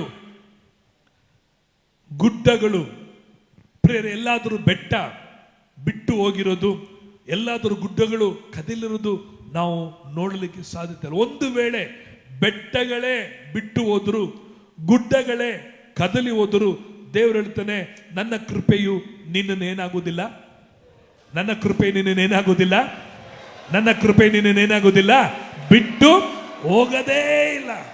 ಆತನ ಮಾತು ಕೊಟ್ಟವನು ಮಾತು ಬದಲಾಯಿಸದವನಾಗಿದ್ದಾನೆ. ಮನುಷ್ಯರಂತೆ ಮಾತು ಬದಲಾಯಿಸಿಕೊಳ್ಳುವನಲ್ಲ. Price the lord. ಅನೇಕ ವೇಳೆ ನಾವು ತಿಳ್ಕೊಂಡಿದ್ದೀವಿ, ದೇವರ ಕೃಪೆ ನಮ್ಮ ಮೇಲೆ ಇಲ್ಲ, ಬಿಟ್ಟು ಹೋಗ್ಬಿಡ್ತು. ಯಾಕಂದ್ರೆ ದೀನರಿಗೆ ದೇವರ ಕೃಪೆ, ಅಹಂಕಾರಿಗಳಿಗೆ ದೇವರು ಎದುರು ನಿಲ್ಲಿಸ್ತಾನೆ. ನನ್ನಲ್ಲಿ ದೀನತೆ ಇಲ್ಲ, ನಾನು ತಿರುಗಿ ತಿರುಗಿ ತಪ್ಪು ಮಾಡ್ತಾನೆ ಬರ್ತಾ ಇದ್ದೀನಿ, ತಿರುಗಿ ತಿರುಗಿ ನಾನು ಅವಿದ್ಯತೆನೆ ತೋರಿಸ್ತಾ ಇದ್ದೀನಿ, ತಿರುಗಿ ತಿರುಗಿ ನನ್ನ ಜೀವಿತದಲ್ಲಿ ಮಾಡ್ತಿರೋ ತಪ್ಪುಗಳನ್ನೇ ಪದೇ ಪದೇ ಪದೇ ಪದೇ ನಾನು ಮಾಡ್ತಾನೆ ಬರ್ತಾ ಇದ್ದೀನಿ. ನನ್ನ ಮೇಲೆ ದೇವರ ಕೃಪೆ ಇಲ್ಲ. ದೇವರ ಕೃಪೆಯನ್ನ ಪಡ್ಕೊಳ್ಳಕ್ಕೆ ನಾನೇನ್ ಮಾಡಬೇಕು? ದೇವರ ಕೃಪೆಯನ್ನು ಹೊಂದ್ಕೊಳ್ಳಲಿಕ್ಕಾಗಿ ನಾನೇನ್ ಪ್ರಯಾಸ ಪಡಬೇಕು? ದೇವರ ಕೃಪೆ ನನ್ನ ಮೇಲೆ ಇಲ್ಲ, ಛೇ ಎಂಬುದಾಗಿ ಹೋಗ್ಲಿ ಬಿಡು, ಯೇಸು ಸ್ವಾಮಿ ಒಳ್ಳೆಯವನು, ನಾನೇನೋ ಕೆಟ್ಟವನು, ಏನೋ ನಾನೇನ್ ಮಾಡ್ತೇನೆ, ನಂಬಿದ್ದೀನಿ, ಯೇಸು ಸ್ವಾಮಿನ ಬಿಡಲ್ಲ, ಆದ್ರೆ ನನ್ನ ಮೇಲೆ ಏನಿಲ್ಲ, ದೇವರಿಗೆ ಕನಿಕರ ಇಲ್ಲ, ದೇವರು ನನ್ನ ಮೇಲೆ ಪ್ರೀತಿ ಇಲ್ಲ, ದೇವರ ಕರುಣೆ ಇಲ್ಲ, ಕಾರಣ ನಾನು ಸರಿ ಇಲ್ಲ. ಇಲ್ಲಿ ದೇವರು ಹೇಳ್ತದೆ, ನಿನ್ನ ಮೇಲೆ ದೇವರು ಕೃಪೆಯನ್ನ ಇಟ್ಟಿದ್ರು ಮಾತ್ರ ಅಲ್ಲ, ಸಮಾಧಾನದ ನನ್ನ ಒಪ್ಪಂದವು ನಿನ್ನೊಂದಿಗೆ ಏನಾಗುವುದಿಲ್ಲ, ಕದಲುವುದಿಲ್ಲ. Never shake. ಹಲ್ಲೆಲೂಯಾ. ಇವತ್ತು ಚೆನ್ನಾಗಿ ತಿಳ್ಕೊಳ್ರಿ, ದೇವರು ನಿನ್ನೊಂದಿಗೆ ಸಮಾಧಾನದಲ್ಲಿದ್ದಾನೆ.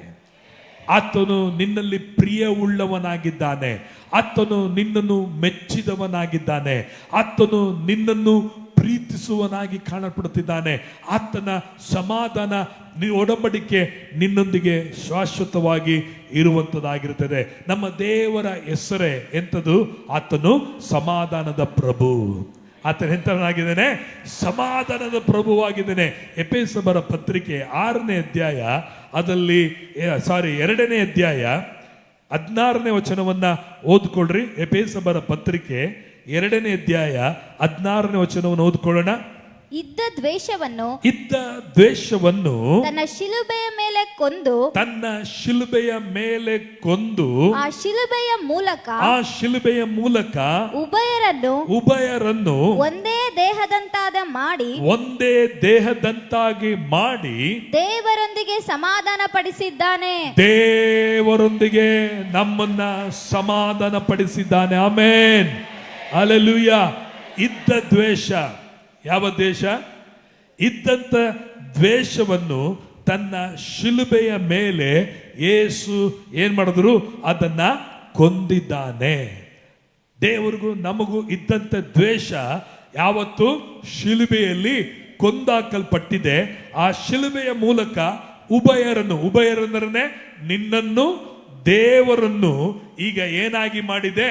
ಒಂದೇ ದೇಹದಂತಾಗಿ ಮಾಡಿ ದೇವರೊಂದಿಗೆ ಸಮಾಧಾನವನ್ನ ನಮಗೆ ಉಂಟು ಮಾಡಿದ. ಹಲ್ಲೆಲೂಯಾ.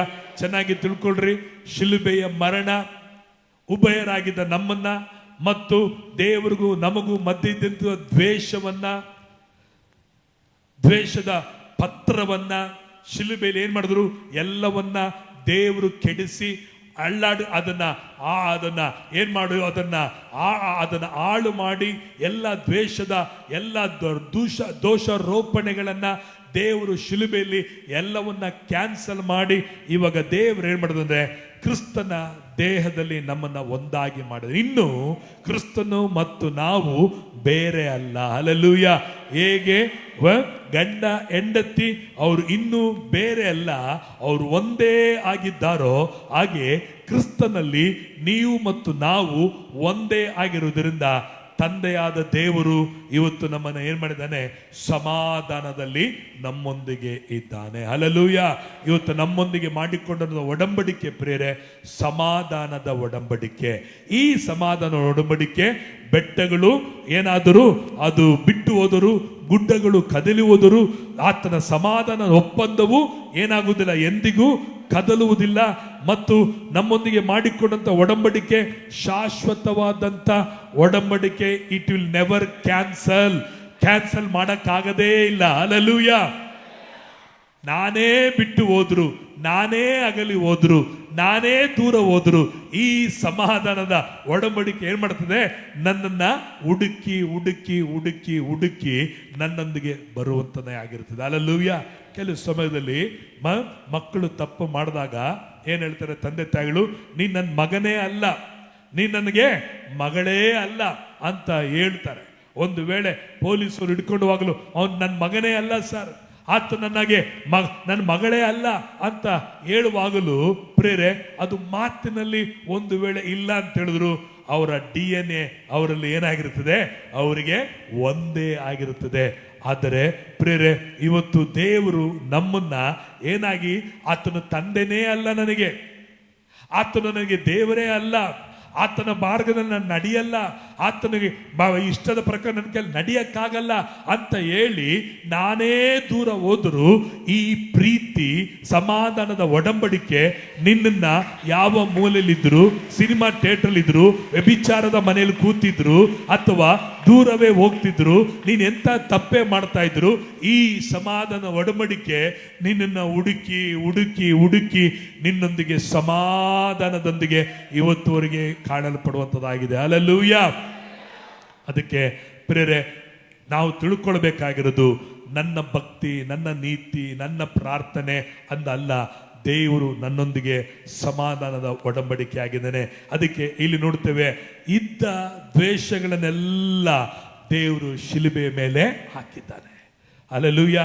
ಯಾವ್ದು ನೀನು ತಿಳ್ಕೊಂಡಿದ್ದು, ದೇವರು ನನ್ನ ಇದಕ್ಕಾಗಿ ಸಿಟ್ಟಾಗಿರ್ಬೋದು, ನಾನು ಭಕ್ತಿ ಮಾಡದಿದ್ದಕ್ಕಾಗಿ ಸಿಟ್ಟಾಗಿರ್ಬೋದು, ನಾನು ಸೇವೆ ಮಾಡದೇ ಇದ್ದಕ್ಕಾಗಿ ನನ್ನ ಮೇಲೆ ಸಿಟ್ಟಾಗಿರ್ಬೋದು, ನನ್ನಲ್ಲಿ ಬಲಹೀನತೆ ಆಗಿರೋದ್ರಿಂದ ದೇವರು ಸಿಟ್ಟಾಗಿರ್ಬೋದು. ಇಲ್ಲ, ದೇವರಿಗೂ ನಿನಗೂ ಮಧ್ಯದಲ್ಲಿ ಯಾವ ದ್ವೇಷವು ಇಲ್ಲದಂತೆ ನಿನ್ನ ಅಪರಾಧಗಳನ್ನು, ನಿನ್ನ ಪಾಪಗಳನ್ನು ಆತನು ಸಮುದ್ರದ ಆಳದಲ್ಲಿ ಹಾಕಿರೋದು ಮಾತ್ರವಲ್ಲ, ಆತನು ತನ್ನ ಬೆನ್ನಿನ ಹಿಂದೆ ಹಾಕಿದ್ದಾನೆ.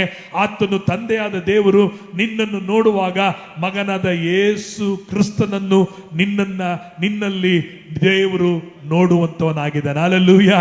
ನಿನ್ನನ್ನು ನೋಡುವಾಗ ನಿನ್ನ ಜೀವಿತವನ್ನ, ನಿನ್ನ ನಡತೆಯನ್ನ, ನಿನ್ನ ಭಕ್ತಿಯನ್ನ, ನಿನ್ನ ಅಪರಾಧಗಳನ್ನ, ನಿನ್ನ ಒಳ್ಳೆತನವನ್ನ ಅಥವಾ ನಿನ್ನ ಕೆಟ್ಟತನವನ್ನ ದೇವರು ನೋಡದೆ, ನಿನ್ನನ್ನು ದೇವರು ನೋಡುವಾಗಲೆಲ್ಲ ತನ್ನ ಮಗನನ್ನೇ, ತನ್ನ ಮಗನ ಸಾರೂಪ್ಯವನ್ನೇ, ತನ್ನ ಮಗನ ಮೇಲಿರೋ ಪ್ರೀತಿಯನ್ನೇ ನಿನ್ನನ್ನು ನೋಡುವನಾಗಿದ್ದಾನೆ.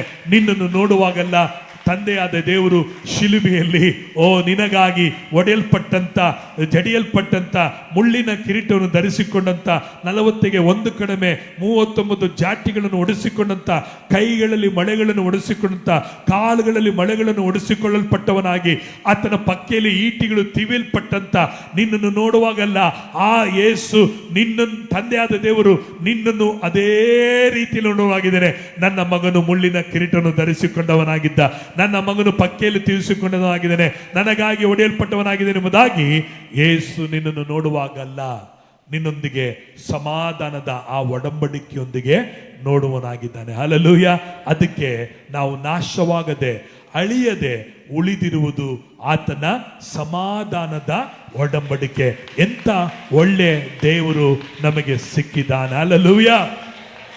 ಆತನು ತೀರ್ಪು ಮಾಡುವ, ಶಿಕ್ಷಿಸುವ, ದಂಡಿಸುವ ಅಥವಾ ಶಾಪಕ್ಕೆ ಹಾಕುವ ಅಥವಾ ನಿನ್ನನ್ನು ಕೊರತೆಯಲ್ಲಿಡುವ, ನಿನ್ನನ್ನು ಕಣ್ಣೀರಿಡುವಂತ, ನಿನ್ನನ್ನು ನೋವಿನಲ್ಲಿಡುವಂತ, ನಿನ್ನನ್ನು ಮುರಿಯುವಂತ, ನಿನ್ನನ್ನು ಜಜ್ಜುವಂತ ದೇವರಾಗಿ ಅಲ್ಲ, ನಿನಗೆ ಸಮಾಧಾನವನ್ನ ಉಂಟು ಮಾಡುವಂತ ದೇವರಾಗಿದ್ದಾನೆ. ಹಲ್ಲೆಲೂಯಾ. ದೇವರ ನಾಮಕ್ಕೆ ಮಹಿಮುಂಟಾಗಲಿ. ಈ ಸಮಾಧಾನವನ್ನು ಇವಾಗ ನಮಗೇನಾಗಿದೆ, ದೇವರು ನಮಗೆ ಉಂಟು ಮಾಡಿದ್ದಾನೆ. ಅದಕ್ಕೆ ನಾವೇನಾಗಿರೋಣ, ಸಮಾಧಾನದಲ್ಲಿ ಇರೋಣ. ಎಲ್ಲರೂ ಹೇಳ್ರಿ, ಏನಾಗಿರೋಣ? ಯಾವ ಸಮಾಧಾನ? ಈ ಲೋಕದಲ್ಲಿ ಟೆನ್ಷನ್ ಇದೆ, ಗಲಿಬಿಲಿ ಇದೆ, ಹೋರಾಟ ಇದೆ. ಆದರೆ ಅದರ ನಡುವೆಯಲ್ಲಿ ನಾವು ಸಮಾಧಾನವಾಗಿರುವುದು ಬಹಳ ಮುಖ್ಯ. ಮತ್ತೆ ಮೊದಲಾಗಿ ಸಮಾಧಾನ ದೇವರೊಂದಿಗೆ ನನಗಾಗಿದೆ, ದೇವರು ನನ್ನೊಂದಿಗೆ ಮಾಡಿಕೊಂಡಿದ್ದಾನೆಂಬುದನ್ನು ನಂಬ್ರಿ. ನಾನು ದೇವರೊಂದಿಗೆ ಸಮಾಧಾನದ ಒಡಂಬಡಿಕೆ ಮಾಡಿಕೊಂಡಿಲ್ಲ, ನಾನು ದೇವರೊಂದಿಗೆ ಸಮಾಧಾನದ ಒಪ್ಪಂದವನ್ನು ಮಾಡಿಕೊಂಡಿಲ್ಲ, ಆತನು ನನ್ನೊಂದಿಗೆ ಸಮಾಧಾನದ ಒಪ್ಪಂದವನ್ನು ಮಾಡಿಕೊಂಡಿದ್ದರಿಂದ ಆ ಒಪ್ಪಂದ ಗ್ಯಾರಂಟಿ ಆದದ್ದು, ಆ ಒಪ್ಪಂದ ಏನಾದದೆ, ಶಾಶ್ವತವಾದದ್ದು. ನನ್ನ ಒಪ್ಪಂದ ಅದು ಅನಿತ್ಯವಾದದ್ದು, ನಿತ್ಯವಾದದ್ದಲ್ಲ. ಅದು ಮುರಿಯಲ್ಪಡಬಹುದು, ಬ್ರೇಕ್ ಆಗ್ಬಹುದು.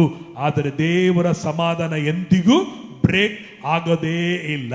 ಅದಕ್ಕೆ ಬೈಬಲಲ್ಲಿ ನಾವು ನೋಡ್ತೇವೆ, ನಾವು ದೇವರೊಂದಿಗೆ ಸಮಾಧಾನದಲ್ಲಿ ಇರೋಣ. ಹಲ್ಲೆಲೂಯಾ. ಸೊ ಅದಕ್ಕೆ ನಮ್ಮ ನಿಶ್ಚಯ, ಸೈತಾನ ಏನೇ ಹೇಳ್ಬೋದು, ನಮ್ಮ ಮನಸ್ಸು ಏನೇ ಹೇಳ್ಬೋದು, ನಮ್ಮ ಚಿಂತನೆಗಳು ಏನೇ ಹೇಳ್ಬೋದು, ಪರಿಸ್ಥಿತಿಗಳು ಏನೇ ಹೇಳ್ಬೋದು, ನಿನ್ನ ಪರಿಸ್ಥಿತಿಗಳ ಮಧ್ಯದಲ್ಲಿ, ನಿನ್ನ ಚಿಂತೆಗಳ ಮಧ್ಯದಲ್ಲಿ, ಹೋರಾಟಗಳ ಮಧ್ಯದಲ್ಲಿ, ಬೀಳುವಿಕೆ ಮಧ್ಯದಲ್ಲಿ, ಏಳುವಿಕೆ ಮಧ್ಯದಲ್ಲಿ, ಎಲ್ಲಾ ವಿಷಯಗಳ ಮಧ್ಯದಲ್ಲಿ ದೇವರ ಸಮಾಧಾನ ನನ್ನೊಂದಿಗೆ ಇದೆ, ದೇವರ ಒಡಂಬಡಿಕೆ ನನ್ನೊಂದಿಗೆ ಇದೆ ಎಂಬಂತ ವಿಶ್ವಾಸಿಗಳಾಗಿ ನಾವು ಯೋಚಿಸುವರಾಗಿ ಕಾಣಲ್ಪಡೋಣ. ರೋಮಪರ ಪತ್ರಿಕೆ 5ನೇ ಅಧ್ಯಾಯಕ್ಕೆ ನಮ್ಮ ಸತ್ಯವನ್ನು ತಿಳಿಸ್ಕೊಳ್ಳೋಣ. 5ನೇ ಅಧ್ಯಾಯ 1ನೇ ವಚನವನ್ನ ಓದಿಕೊಳ್ಳೋಣ. 5ನೇ ಅಧ್ಯಾಯ 1ನೇ ವಚನ. ಹೀಗಿರಲಾಗಿ ನಾವು ನಂಬಿಕೆಯಿಂದ ನೀತಿವಂತರಾದ ಕಾರಣ ನಮ್ಮ ಕರ್ತನಾದ ಯೇಸು ಕ್ರಿಸ್ತನ ಮೂಲಕ ದೇವರೊಂದಿಗೆ ಉಂಟಾದ ಸಮಾಧಾನದಲ್ಲಿ ಇರೋಣ. ಎಲ್ಲರೂ ಹೇಳೋಣ, ಸಮಾಧಾನದಲ್ಲಿ. ಯಾರೊಂದಿಗೆ ಸಮಾಧಾನದಲ್ಲಿ ಇರೋಣ? ದೇವರೊಂದಿಗೆ. ಏನಾಗಿರ್ರಿ? ಟೆನ್ಷನ್ ಆಗ್ಬೇಡ್ರಿ. ದೇವ್ರು ನನ್ನ ಕೈ ಬಿಟ್ಬಿಟ್ಟಿದ್ದಾನೆ, ದೇವ್ರ ನನ್ನ ಜೊತೆ ಇಲ್ಲ. ಪ್ರೈಸ್ ಅಲ್ಲ. ಪೀಸ್, ಸಮಾಧಾನ ಆಗಿರ್ರಿ. ಹಲ್ಲೆಲೂಯಾ. ಯಾವಾಗಲೂ ನೀವು ಯೋಚನೆ ಬಗ್ಗೆ, ನನ್ನೊಂದಿಗೆ ದೇವರು ಸಮಾಧಾನದ ಒಡಂಬಡಿಕೆಯನ್ನು ಮಾಡಿಕೊಂಡಿದ್ದಾನೆ, ಇದು ಕದಲುವುದಿಲ್ಲ, ಶಾಶ್ವತವಾದಂಥ ಒಡಂಬಡಿಕೆ ನನ್ನೊಂದಿಗೆ ಇದೆ ಎಂಬುದಾಗಿ ತಿಳಿದು ಬಿ ಪೀಸ್. ಏನೇ ಸೈತಾನನು ಎಂಥ ಪರಿಸ್ಥಿತಿಗಳು ನಿಮ್ಮನ್ನು ತೆಗೆದುಕೊಂಡು ಇಟ್ಟಾಗಿ ಇನ್ನೇನು ನಿಮ್ಮನ್ನು ನಾಶ ಮಾಡಬೇಕು, ಇನ್ನೇನು ನಿನ್ನನ್ನು ಹಾಳು ಮಾಡಬೇಕಂತ ಹೇಳುವಾಗಲೂ, ಅಂದು ಆತ ತಿಳ್ಕೊಳ್ಳುವಾಗಲೂ ಬಿ ಪೀಸ್. ಹಲ್ಲೆಲೂಯಾ. ಅಲೆಗಳನ್ನ, ಗಾಳಿಗಳನ್ನ ನೋಡಿ ದೇವರು ಹೇಳಿದ್ರು, ಶಾಂತವಾಗು. Amen. Praise the lord. Hallelujah. ಈ ಬೆಳಗಿನ ವೇಳೆಯಲ್ಲಿ ದೇವರೊಂದಿಗೆ ಸಮಾಧಾನವಾಗಿ, ನನ್ನ ತಂದೆ, ನನ್ನ ದೇವರು ಆ ರೀತಿ ಮಾಡಲ್ಲ, ಆ ರೀತಿ ನನ್ನ ನಡೆಸ್ಕೊಳ್ಳಲ್ಲ, ನನ್ನನ್ನು ಪ್ರೀತಿಸುವ ಆತನು ನನ್ನೊಂದಿಗೆ ದೇವರು ಸಮಾಧಾನವಾಗಿದ್ದಾನೆ ಎಂಬುದಾಗಿ ನೀನು ದೇವರೊಂದಿಗೆ ಏನಾಗಿರು? ಸಮಾಧಾನದಲ್ಲಿ ಇರೋನಾಗಿ ಕಾಣಪಡ್ಬೇಕು. ಯಾವಾಗ ನಾವು ಸಮಾಧಾನದಲ್ಲಿ ದೇವರೊಂದಿಗೆ ಇರ್ತೀವೋ ಆ ಸಮಾಧಾನ ನಮ್ಮನ್ನ ಏನ್ ಮಾಡಿಸ್ತದೆ, ಎಲ್ಲಿಗೆ ನಡೆಸ್ತದೆ? 2ನೇ ವಚನವನ್ನ ಓದ್ಕೊಳ್ರಿ. ನಾವು ಈಗ ನೆಲೆಗೊಂಡಿರುವ ದೇವರ ಕೃಪಾಶ್ರಯದಲ್ಲಿ ಆತನ ಮುಖಾಂತರವೇ ನಂಬಿಕೆಯಿಂದ ಪ್ರವೇಶವಾಯಿತು ಮತ್ತು ದೇವರ ಮಹಿಮೆಯನ್ನು ಹೊಂದುವವೆಂಬ ಭರವಸೆಯಿಂದ ಉಲ್ಲಾಸವಾಗಿದ್ದೇವೆ. ಇಲ್ಲಿ 2ನೇದಾಗಿ ನೋಡುತ್ತೇವೆ, ಸಮಾಧಾನದಲ್ಲಿ ಇರುವವನು ದೇವರೊಟ್ಟಿಗೆ ಸಮಾಧಾನ ಇರುತ್ತಾನೆ. 2ನೇದಾಗಿ ಈ ಸಮಾಧಾನ ಹೊಂದಿದ ನಮ್ಮನ್ನ ಈ ಸಮಾಧಾನ ಏನ್ ಮಾಡಿಸ್ತಂದ್ರೆ, ನಾನು ದೇವರ ಪ್ರಸನ್ನತೆಯಲ್ಲಿ ಇದ್ದೇನೆ, ನಾನು ದೇವರ ಪ್ರಸನ್ನತೆಯನ್ನು ಬಿಟ್ಟು ಏನಾಗಿಲ್ಲ, ಓಡಿ ಹೋಗಿಲ್ಲ. ದೇವರ ಪ್ರಸನ್ನತೆ ನನ್ನನ್ನು ಆವರಿಸಿದೆ. ದೇವರ ಕೃಪೆಯ ಆಶ್ರಯದಲ್ಲಿ, ಕೃಪೆಯ ಪ್ರಸನ್ನತೆಯಲ್ಲಿ, ಕೃಪೆಯ ಸಾನ್ನಿಧ್ಯದಲ್ಲಿ ನಾನು ಇದ್ದೇನೆ ಎಂಬುದಾಗಿ ಸಮಾಧಾನವು ನಿನ್ನನ್ನು ನಡೆಸುವಂಥದ್ದಾಗಿರ್ತದೆ. ಯಾವಾಗ ದೇವರೊಂದಿಗಿರುವ ಸಮಾಧಾನ ನಿನ್ನಲ್ಲಿ ಬಿಟ್ಟು ಹೋಗ್ತದೋ ಏನಾಗುತ್ತೆ ಅಂದ್ರೆ, ನೀನು ಅಂದ್ಕೊಳ್ತೀಯ ನಾನು ಸಮಾಧಾನವನ್ನು ಬಿಟ್ಟು ಹೋಗಿದ್ದೇನೆ, ಕೃಪೆಯನ್ನು ಬಿಟ್ಟು ಹೋಗಿದ್ದೇನೆ, ಆಶ್ರಯವನ್ನು ಬಿಟ್ಟು ಹೋಗಿದ್ದೇನೆ, ನನಗೆ ಆಶ್ರಯ ಇಲ್ಲ, ಇವಾಗ ದೇವರ ಕೃಪೆಯ ಆಶ್ರಯ ಇಲ್ಲ, ಪ್ರಸನ್ನತೆ ಇಲ್ಲ. ಅದಕ್ಕೆ ಅನೇಕರು ಆಡುವಾಗಲ್ಲ, ಪ್ರಸನ್ನತೆ ಪ್ರಸನ್ನತೆ ಇನ್ನೂ ಬೇಕು ಪ್ರಸನ್ನತೆ. ಯಾಕೆ? ಅವರು ತಿಳ್ಕೊಂಡಿದ್ದಾರೆ ಸಮಾಧಾನ ನನಗೆ ಇಲ್ಲ. ನೀನು ಸಮಾಧಾನದ ಒಡಂಬಡಿಕೆ ದೇವರು ಇರೋದ್ರಿಂದ ನೀನು ಪ್ರಸನ್ನತೆಯಲ್ಲಿ, ದೇವರ ಸಾನ್ನಿಧ್ಯದಲ್ಲಿ, ದೇವರ ಕೃಪಾಶ್ರಯದಲ್ಲಿ ಏನಾಗಿರುವಿ, ನಿನಗೆ ಸತತವಾಗಿ ಎಡೆಬಿಡದೆ 365 ದಿವಸ 24 ತಾಸು ವಾರದ 7 ದಿನಗಳಲ್ಲಿಯೂ ದೇವರ ಆಶ್ರಯ, ಕೃಪೆಯ ಆಶ್ರಯವು ನಿನ್ನ ಮೇಲೆ ಇದೆ. ಹಲ್ಲೆಲೂಯಾ. ಸಮಾಧಾನವನ್ನೇ ದೇವರು ಒಪ್ಪಂದ ಮಾಡಿಕೊಂಡ ಮೇಲೆ ಇವತ್ತು ನೀನು ಯಾರ ಕೃಪೆಯಲ್ಲಿ, ಯಾರ ಪ್ರಸನ್ನತೆಯಲ್ಲಿ, ಯಾರ ಸಾನ್ನಿಧ್ಯದಲ್ಲಿ, ಯಾರ ಪ್ರಸನ್ನತೆಯಲ್ಲಿ ಇದೆಯಂದರೆ ದೇವರ ಪ್ರಸನ್ನತೆಯಲ್ಲಿ ಶಾಶ್ವತವಾಗಿ ನೀನು ಇರುವನಾಗಿದ್ದೀಯಾ. ಎಲ್ಲರೂ ಕೇಳ್ರಿ. ದೇವರ ಪ್ರಸನ್ನತೆ, ದೇವರ ಸಾನ್ನಿಧ್ಯ ನಿನ್ನ ಫೀಲಿಂಗ್, ಅನಿಸಿಕೆ ಅಲ್ಲ. ಫ್ಯಾನ್ ಹಾಕಿದ್ರೆ ಗಾಳಿ ಬೀಸುತ್ತೆ, ಆಗ ನಮಗೇನು ಅನಿಸುತ್ತೆ? ತಣ್ಣಗೆ ಅನಿಸುತ್ತದೆ. ಪ್ರಸನ್ನತೆ ಎಂಬುದು ನಿನ್ನ ಅನಿಸಿಕೆ ಅಲ್ಲ, ಯೋಚನೆ ತರ ಇರಲ್ಲ. ಇದು ಪ್ರಸನ್ನತೆ ಫ್ಯಾನ್ ಅಲ್ಲ, AC ಅಲ್ಲ, ಅಥವಾ ಬಿಸಿಲಲ್ಲ. ಬಿಸಿಲಿಗೆ ಹೋದ್ರೆ ಶಾಖ ಆಗುತ್ತೆ, ಬೆವರುತ್ತೆ. ಆದರೆ ಪ್ರಸನ್ನತೆ ಎಂಬುದು ಫೀಲಿಂಗ್ ಅಲ್ಲ, ಪ್ರಸನ್ನತೆ ಎಂಬುದು ನೀನು ನಂಬುವುದಾಗಿ ಕಾಣಲ್ಪಡುತ್ತದೆ. ಹಲ್ಲೆಲೂಯಾ. ಪ್ರೇರೆ, ಅನೇಕ ವೇಳೆ ನಾವು ನೆನೆಸ್ತೀವಿ, ಆರಾಧನೆ ಮಾಡುವಾಗ ಏನ್ ಪ್ರಸನ್ನತೆ ಅಪ್ಪ, ಪ್ರೈಸ್ ದಿ ಲಾರ್ಡ್. ಆರಾಧನೆಯಲ್ಲಿ ಎಂತ ಪ್ರಸನ್ನತೆ ಇತ್ತು, ಅವ್ರು ಆರಾಧನೆ ಮಾಡುವಾಗ ಎಂತ ಪ್ರಸನ್ನತೆ ಇಲ್ಲ. ಪ್ರಿಯರೇ, ಅದು ನಿನ್ನ ಅನಿಸಿಕೆ, ನಿನ್ನ ಗ್ರಹಿಕೆ, ನಿನ್ನ ತಿಳುವಳಿಕೆ ಅಷ್ಟೇ ಆಗಿರ್ತದೆ. ಬಟ್ ದೇವರ ಪ್ರಸನ್ನತೆ ಅಂದ್ರೆ ಏನ್ ಗೊತ್ತಾ? ನಾನು ನಿಮ್ಮನ್ನು ಕೈ ಬಿಡುವುದಿಲ್ಲ, ನಾನು ನಿಮ್ಮನ್ನು ತೊರೆದು ಬಿಡುವುದಿಲ್ಲ, ಯುಗದ ಸಮಾಪ್ತಿವರೆಗೂ ಎಲ್ಲ ದಿವಸ ನಾನು ನಿಮ್ಮ ಸಂಗಡ ಇರುತ್ತೇನೆ ಅಂತ ಹೇಳಿಲ್ವಾ ಆತನು? ಹೇಳಿಲ್ವಾ? ಆತನೇ ನಿನ್ನ ಸಂಗಡ ಇರುವಾಗ ಆತನಿದ್ರೆ ಆತನ ಪ್ರಸನ್ನತೆ ಇರುತ್ತದೆ. ಆತನ ಇದ್ದರೆ ಆತನು ನಿನಗೆ ಧೈರ್ಯ ಇರುತ್ತದೆ. ಆತನಿದ್ರೆ ನಿನಗೆ ಜಯ ಇರುತ್ತದೆ. ನಿನಗೆ ಪ್ರಸನ್ನತೆ ಯಾಕೆ? ಆತನೇ ನಿನ್ನ ಈ ಜೊತೆ ಇರುವಾಗ ಆತನ ಪ್ರಸನ್ನತೆ ನಿನ್ನ ಜೊತೆ ಇರುತ್ತದೆ. ನಾವೇನ್ ಮಾಡ್ತೀವಿ?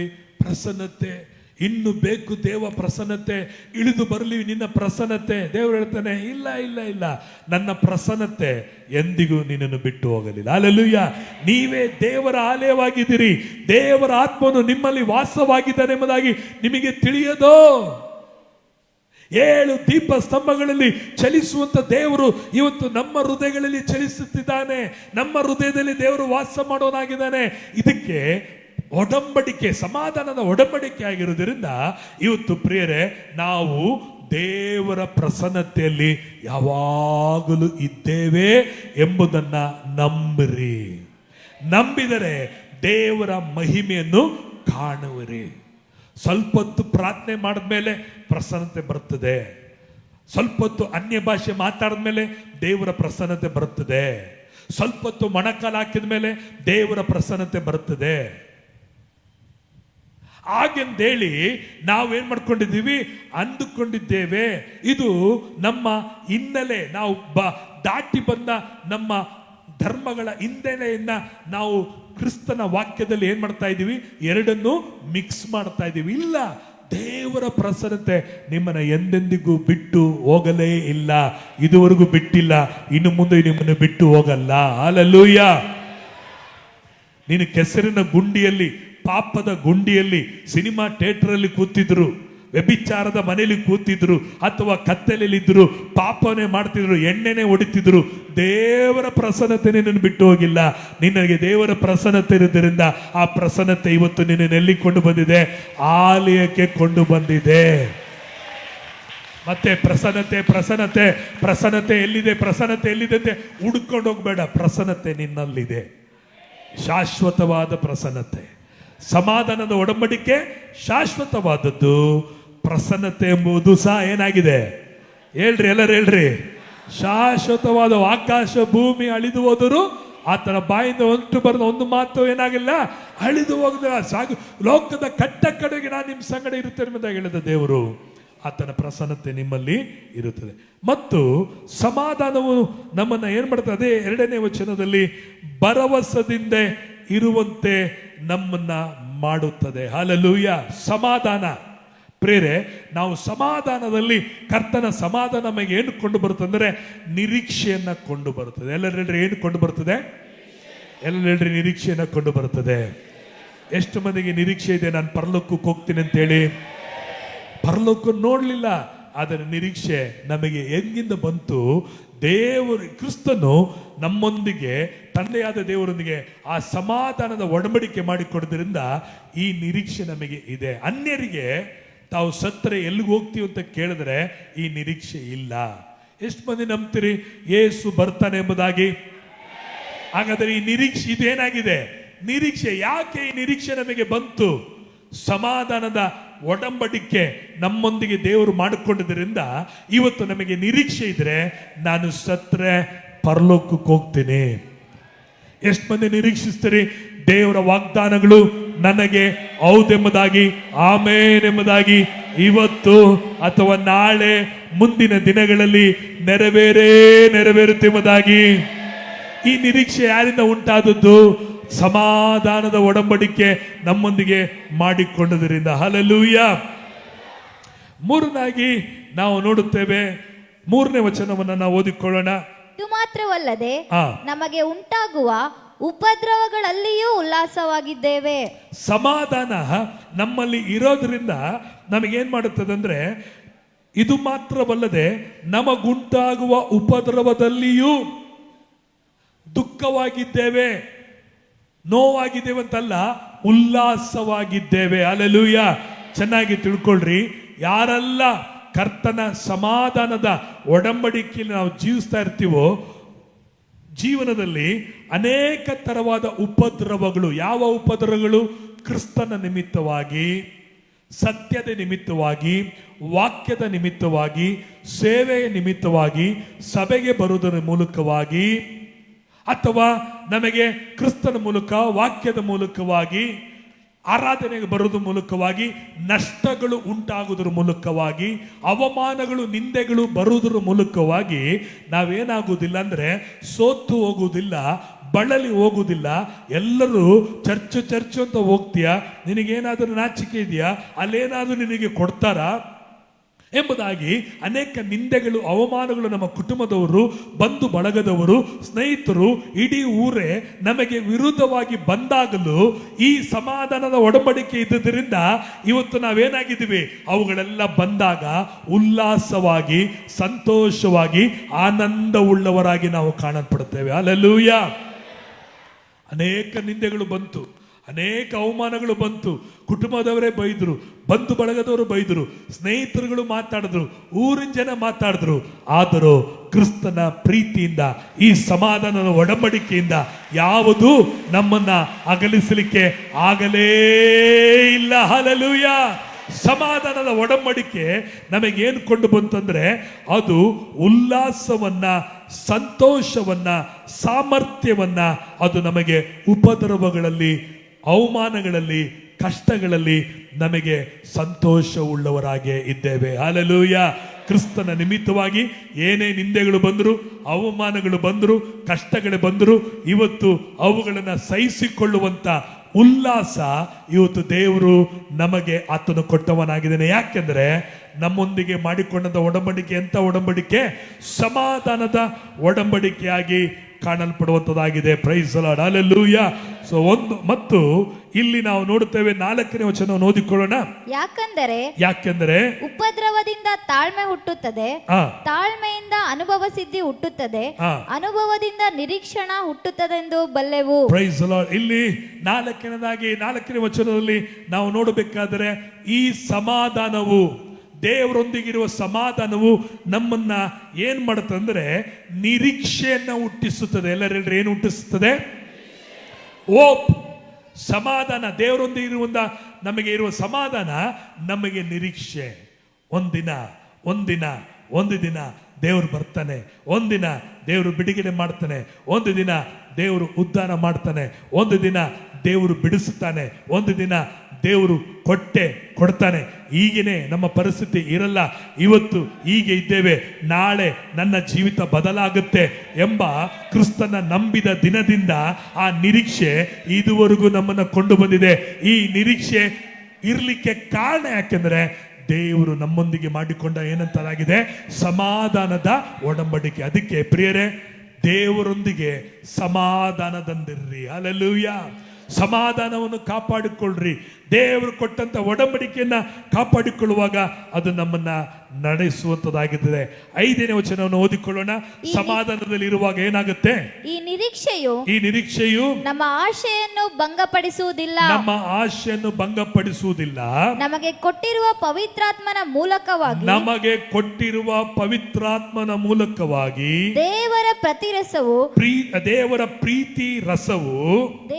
ಪ್ರೀತಿ ರಸವು ನಮ್ಮ ಹೃದಯಗಳಲ್ಲಿ ಧಾರಾಳವಾಗಿ ಸುರಿದದೆಯಲ್ಲ. ಆಮೆನ್. ದೇವರ ಪ್ರೀತಿಯ ರಸವು ನಮಗೇನಾಗಿದೆ?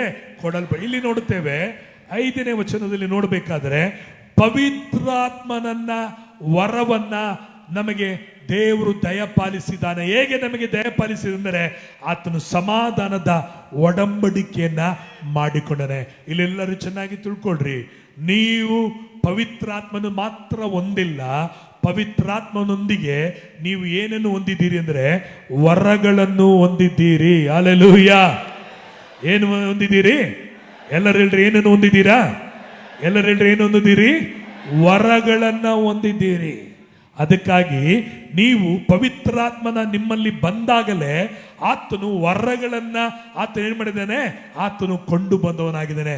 ಕೆಲವರಿಗೆ ಆತನು ಗುಣಪಡಿಸುವವರ, ದೆವ್ವಗಳನ್ನು ಬಿಡಿಸುವವರ, ರೋಗಗಳನ್ನು ವಾಸಿ ಮಾಡುವಂತವರ, ಕೆಲವರಿಗೆ ಅನ್ಯ ಭಾಷೆಗಳನ್ನ ವ್ಯಾಖ್ಯಾನ ಮಾಡುವವರ, ಕೆಲವರಿಗೆ ಪ್ರವಾದನೆ ಹೇಳುವಂತವರ, ವಾಕ್ಯವನ್ನ ಅದನ್ನ ವಿವೇಚಿಸುವಂತವರ ಮತ್ತು ಆತ್ಮಗಳನ್ನು ವಿವೇಚಿಸುವಂತ ವರಗಳನ್ನ, ಜ್ಞಾನ ವಾಕ್ಯದ ವರಗಳನ್ನ ದೇವರು ನಮ್ಮಲ್ಲಿ ಕೊಂಡು ಬಂದಿದ್ದಾನೆ.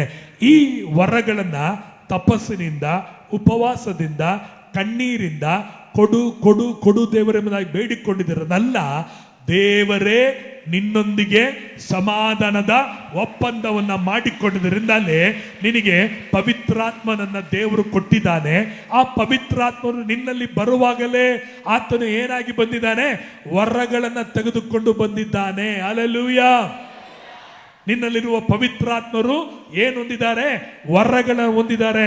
ಹಾಗಾದ್ರೆ ನಿನ್ನಲ್ಲಿರುವ ವರ, ಭಾನುವಾರ ಚರ್ಚಿಗೆ ಬಂದು ಹೋಗ್ತಾ ಇದ್ರೆ, ಮನೆಯಲ್ಲಿ ಪ್ರಾರ್ಥನೆ ಮಾಡ್ಕೊಂಡು ಕೂತ್ಕೊಂಡಿದ್ರೆ, ಮನೆಯಲ್ಲಿ ಬೈಬಲ್ ಓದ್ಕೊಂಡು ಕೂತ್ಕೊಂಡಿದ್ರೆ, ನಿನ್ನಲ್ಲಿರುವ ವರಗಳು ಏನಾಗಲ್ಲ? ಆಪರೇಟ್ ಆಗಲ್ಲ.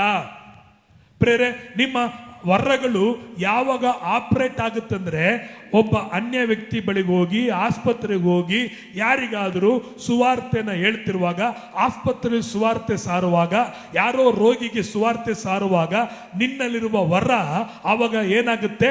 ಆಪರೇಟ್ ಆಗುತ್ತೆ. ಒಂದು ಹಳ್ಳಿಗೆ ಹೋಗ್ತೀಯ, ಹಳ್ಳಿಗೆ ಹೋದಾಗ ಅಲ್ಲಿ ಯಾರಿಗೋ ಸುವಾರ್ತೆ ಸಾರ್ತಿರ್ತೀಯ, ಅಲ್ಲಿ ಹೋದಾಗ ಯಾರಿಗೋ ಒಬ್ಬರಿಗೆ ದುರಾತ್ಮ ಇಡಿರ್ತದೆ.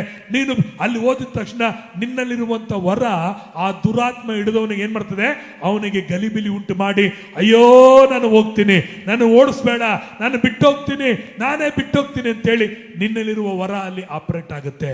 ಸುವಾರ್ತೆ ಸಾರ್ಥತ್ಯ. ಅವ್ರು ಹೇಳ್ತಾರೆ, ಸ್ವಾಮಿ ನನಗೆ ಹುಷಾರಿಲ್ಲ, ನನ್ನ ಕಾಯಿಲೆಯನ್ನ ಯೇಸು ಸ್ವಾಮಿ ವಾಸಿ ಮಾಡ್ತಾನ. ನೀವು ಹೇಳ್ತೀರ, ಹೌದು, ಯೇಸುವಿನ ನಾಮದಲ್ಲಿ ಸಾಧ್ಯ, ನನ್ನ ಕೈಲಿ ಏನಿಲ್ಲ, ಯೇಸುವಿನ ನಾಮದಲ್ಲಿ ನಾನು ನಿನಗಾಗಿ ಪ್ರಾರ್ಥನೆ ಮಾಡ್ತೇನೆ ಅಂತೇಳಿ ಪ್ರಾರ್ಥನೆ ಮಾಡ್ತೇನೆ. ಪ್ರಾರ್ಥನೆ ಮಾಡುವಾಗಲೇ ಅವನ ರೋಗವು ಬಿಟ್ಟು ಹೋಗುತ್ತೆ.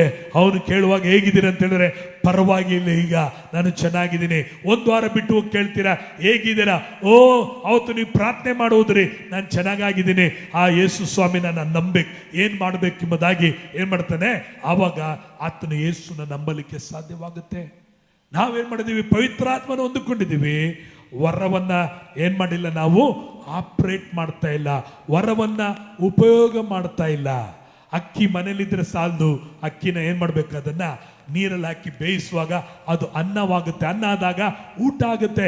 ಅದೇ ರೀತಿ ಪವಿತ್ರಾತ್ಮ ಹೊಂದ್ಕೊಂಡಿದ್ದೀನಿ, ಪವಿತ್ರಾತ್ಮನ ಹೊಂದ್ಕೊಂಡಿದ್ದೀನಿ, ಅನ್ಯ ಭಾಷೆ ಮಾತಾಡ್ತೀನಿ, ಕೈ ಚಪ್ಪಾಳೆ ತರ್ತೀನಿ, ಕೈ ಎತ್ತುತ್ತೀನಿ, ನಾನು ಕುಣಿತೀನಿ, ಡ್ಯಾನ್ಸ್ ಆಡ್ತೀನಿ.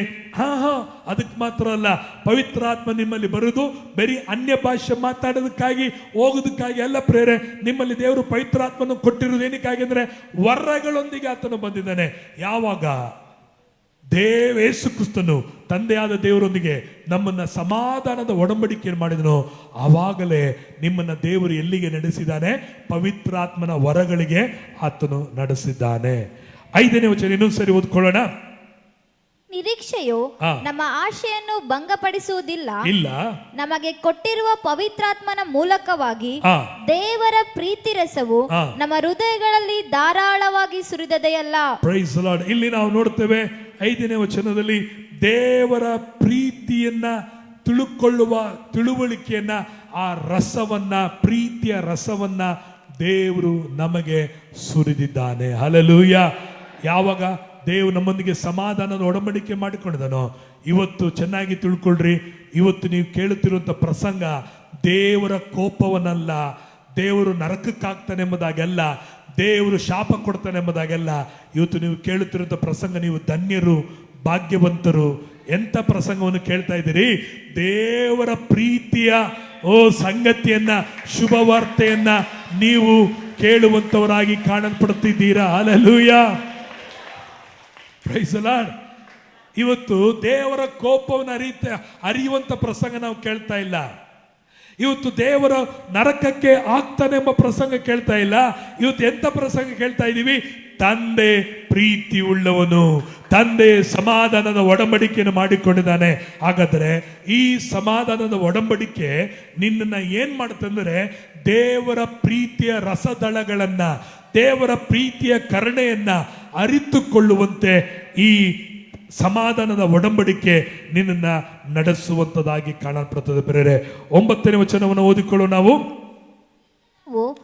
ಆತನ ರಕ್ತದಿಂದ ನೀತಿವಂತರಾಗಿರಲಾಗಿ ಆತನ ಮೂಲಕ ಬರುವ ಕೋಪಕ್ಕೆ ತಪ್ಪಿಸಿಕೊಳ್ಳುವುದು ಮತ್ತು ನಿಶ್ಚಯವಲ್ಲವೇ. Praise the Lord. 9ನೇ ವಚನದಲ್ಲಿ ನಾವು ನೋಡ್ಬೇಕಾದ್ರೆ, ಸಮಾಧಾನದ ಒಡಂಬಡಿಕೆ ನಮ್ಮೊಂದಿಗೆ ಇರೋದ್ರಿಂದ ಏನ್ ಮಾಡುತ್ತಂದ್ರೆ, ಆತನ ರಕ್ತದಿಂದ ನೀತಿವಂತರಾಗಿರಲಾಗಿ ಆತನ ಮೂಲಕ ಬರುವ ಕೋಪಕ್ಕೆ, ಕೇಳ್ತಾ ಇದ್ದೀರಾ? ಬರುವ ಕೋಪಕ್ಕೆ ತಪ್ಪಿಸಿಕೊಳ್ಳುವುದು ಮತ್ತು ನಿಶ್ಚಯ ಅಲ್ಲವೇ? ಎಲ್ಲರೂ ಗಮನಿಸ್ಬೇಕು. ಆತನ ಮೂಲಕ ಬರುವ ಕೋಪ. ಯಾವ ಕೋಪ? ದೇವರ ಆಲಯಕ್ಕೆ ಹೋದಾಗ ಜಾಟಿನ ತೆಗೆದುಕೊಂಡು ಅಲ್ಲಿ ಒಡೆದು ಅಲ್ಲಿರೋರ ಮಾರುವರನ್ನ, ಕೊಳ್ಳುವರನ್ನ ಹೊರಗಾಕಿದ ಹಾಗೆ ಆ ಕೋಪವನ್ನು ಕುರಿತು ಮಾತಾಡ್ತಿಲ್ಲ. ಯಾವ ಕೋಪವನ್ನು ಕುರಿತು ಮಾತಾಡ್ತಿದ್ದಾನೆ ಅಂತ ನೋಡ್ಬೇಕಾದ್ರೆ, ಆತನ ಆ 2ನೇ ಬರುಣದಲ್ಲಿ, ಅಂತ್ಯಕಾಲದಲ್ಲಿ ಬರುವ ಕೋಪಕ್ಕೆ ದೇವರು ನಮ್ಮನ್ನ ಏನ್ ಮಾಡಿದ್ದಾನೆ? ತಪ್ಪಿಸಿದ್ದಾನೆ. ಹಲ್ಲೆಲೂಯಾ. ಯಾವ ಕೋಪಕ್ಕೆ? ಅಂತ್ಯಕಾಲದಲ್ಲಿ ಬರುವ ಕೋಪಕ್ಕೆ ದೇವರು ನಮ್ಮನ್ನ ಆತನು ತಪ್ಪಿಸಿದನು. ಒಂದು ವೇಳೆ ಆತನ ಅಂತ್ಯಕಾಲದಲ್ಲಿ ಬರುವ ಕೋಪಕ್ಕೆ ಯಾರು ತಪ್ಪಿಸಿಕೊಳ್ಳಕ್ಕೆ ಸಾಧ್ಯತೆ ಇಲ್ಲ. ಆದರೆ ದೇವರು ಆತನ ರಕ್ತದಿಂದ ತೊಳೆಯಲ್ಪಟ್ಟಂತ ನಮ್ಮನ್ನ, ಆತನು ಸಮಾಧಾನದ ಒಡಂಬಡಿಕೆ ಮಾಡಿಕೊಟ್ಟ ನಮ್ಮ ದೇವರು ಬರುವ ಆ ಕೋಪಕ್ಕೆ ನಮ್ಮನ್ನೇನ್ ಮಾಡಿದ್ದಾನೆ? ತಪ್ಪಿಸಿದ್ದಾನೆ. ಹಲ್ಲೆಲೂಯ. ನಮಗೆ ದೇವರ ನಾಮ, ಆತನ ರಕ್ತ ಏನಾಗಿದೆ? ಭದ್ರತೆ ಉಳ್ಳದಾಗಿ ಕಾಣಲ್ಪಡುವಂತದಾಗಿದೆ. ಪ್ರಿಯರೇ, 11ನೇ ವಚನವನ್ನು ಓದಿಕೊಳ್ಳೋಣ. ಇಷ್ಟು ಮಾತ್ರ ಅಲ್ಲದೆ ನಾವು ನಮ್ಮ ಕರ್ತನಾದ ಯೇಸು ಕ್ರಿಸ್ತನ ಮೂಲಕ ಸಮಾಧಾನ ಸ್ಥಿತಿ ಹೊಂದಿದವರಾಗಿ ಆತನ ಮುಖಾಂತರ ದೇವರಲ್ಲಿ ಹರ್ಷಗೊಳ್ಳುತ್ತೇವೆ. ಆಮೆನ್. ಹಲ್ಲೆಲೂಯ. 11ನೇ ಇಲ್ಲಿ ವಚನದಲ್ಲಿ ನೋಡಬೇಕಾದರೆ, ಸಮಾಧಾನದಲ್ಲಿ ನಾವು ದೇವರೊಂದಿಗೆ ಇರುವಾಗ ಈ ಸಮಾಧಾನ ನಮ್ಮನ್ನ ಎಲ್ಲಿಗೆ ನಡೆಸುತ್ತೆ? ಎಲ್ಲರೂ ಕೇಳ್ರಿ. ಸಮಾಧಾನ ನಮಗೆ ಎಲ್ಲಿಗೆ ನಡೆಸುತ್ತೆ ಅಂದ್ರೆ, ನಿರಾಶೆಯಲ್ಲ, ದುಃಖದಲ್ಲಿ ಅಲ್ಲ, ವ್ಯಸನದಲ್ಲಿ ಅಲ್ಲ, ಗೋಳಾಟದಲ್ಲ. ಎಲ್ಲಿಗೆ ನಡೆಸುತ್ತಂದ್ರೆ ಸಂತೋಷದಲ್ಲಿ, ಹರ್ಷದಲ್ಲಿ ನಮ್ಮನ್ನ ನಡೆಸುವಂತದಾಗಿರ್ತದೆ. Praise the Lord. ಹಲ್ಲೆಲೂಯ. ಪ್ರಿಯರೇ, ನನ್ನ ರಕ್ಷಣೆ ಹೊಂದಿದ ದಿನದಕ್ಕಿಂತಲೂ ಇವತ್ತು ನಾನು ಈ ರಕ್ಷಣೆಯಲ್ಲಿ, ಈ ಕ್ರಿಸ್ತನಲ್ಲಿ ಅವತ್ತಿದ್ದ ಸಂತೋಷಕ್ಕಿಂತ ಇವತ್ತು ನನ್ನ ಸಂತೋಷ ಹೆಚ್ಚಿನದಾಗಿದೆ, ನನ್ನ ಆನಂದ ಹೆಚ್ಚಿನದಾಗಿದೆ. ಯಾಕೆಂದರೆ ನನಗಳಿಗೆ ಇಟ್ಟಂತ ಸಂತೋಷ ಊಟದಿಂದಲೂ, ಬಟ್ಟೆಯಿಂದಲೂ, ವರಗಳಿಂದಲೂ ಅಥವಾ ದೇವರು ಕೊಟ್ಟ ಆಶೀರ್ವಾದಗಳಿಂದಲೂ ಅಲ್ಲ, ದೇವರ ರಕ್ಷಣೆಯ ಆನಂದ ನನ್ನಲ್ಲಿ ಇರೋದ್ರಿಂದ ಈ ರಕ್ಷಣೆ ಆನಂದವು ಯಾರು ಹಾಳು ಮಾಡಲಿಕ್ಕೆ, ಕೆಡಿಸಲಿಕ್ಕೆ, ಹಾಳು ಮಾಡಲಿಕ್ಕೆ ಯಾರಿಂದಲೂ ಸಾಧ್ಯ ಇಲ್ಲವೇ ಇಲ್ಲ. ಕರಗಳನ್ನೆತ್ತಿ ಆ ನಂಬುವರು ನಾಮೇನಂತ ಹೇಳೋಣವಾ. ಸಮಾಧಾನದಲ್ಲಿ, ದೇವರೊಂದಿಗೆ ಸಮಾಧಾನದಲ್ಲಿ ನಾವಿರುವಾಗ ಈ ಸಮಾಧಾನ ನಿಮ್ಮನ್ನ ದುಃಖದಲ್ಲಿ ನಡೆಸಲ್ಲ. ಅನೇಕರು ಈ ಸಮಾಧಾನವನ್ನು ಕಳ್ಕೊಂಡು ಯಾವಾಗ ನೋಡಿದ್ರು ಮುಖವನ್ನ 6 ಗಂಟೆ ತರ ಮುಖ ಇಟ್ಕೊಂಡು, ಯಾವಾಗ ನೋಡಿದ್ರು ಸಪ್ಪಿಗೆ, ಹೇಗಿದ್ದೀರಾ? ಸಾವು ಬಂದಿಲ್ಲ, ಹಂಗೆ ಇದ್ದೀವಿ. ಸಂತೋಷವಾಗಿದ್ದೀರಾ? ಎಲ್ಲೈತೆ ಸಂತೋಷ? ಯಾಕೆ ಸಂತೋಷ ಇಲ್ಲ?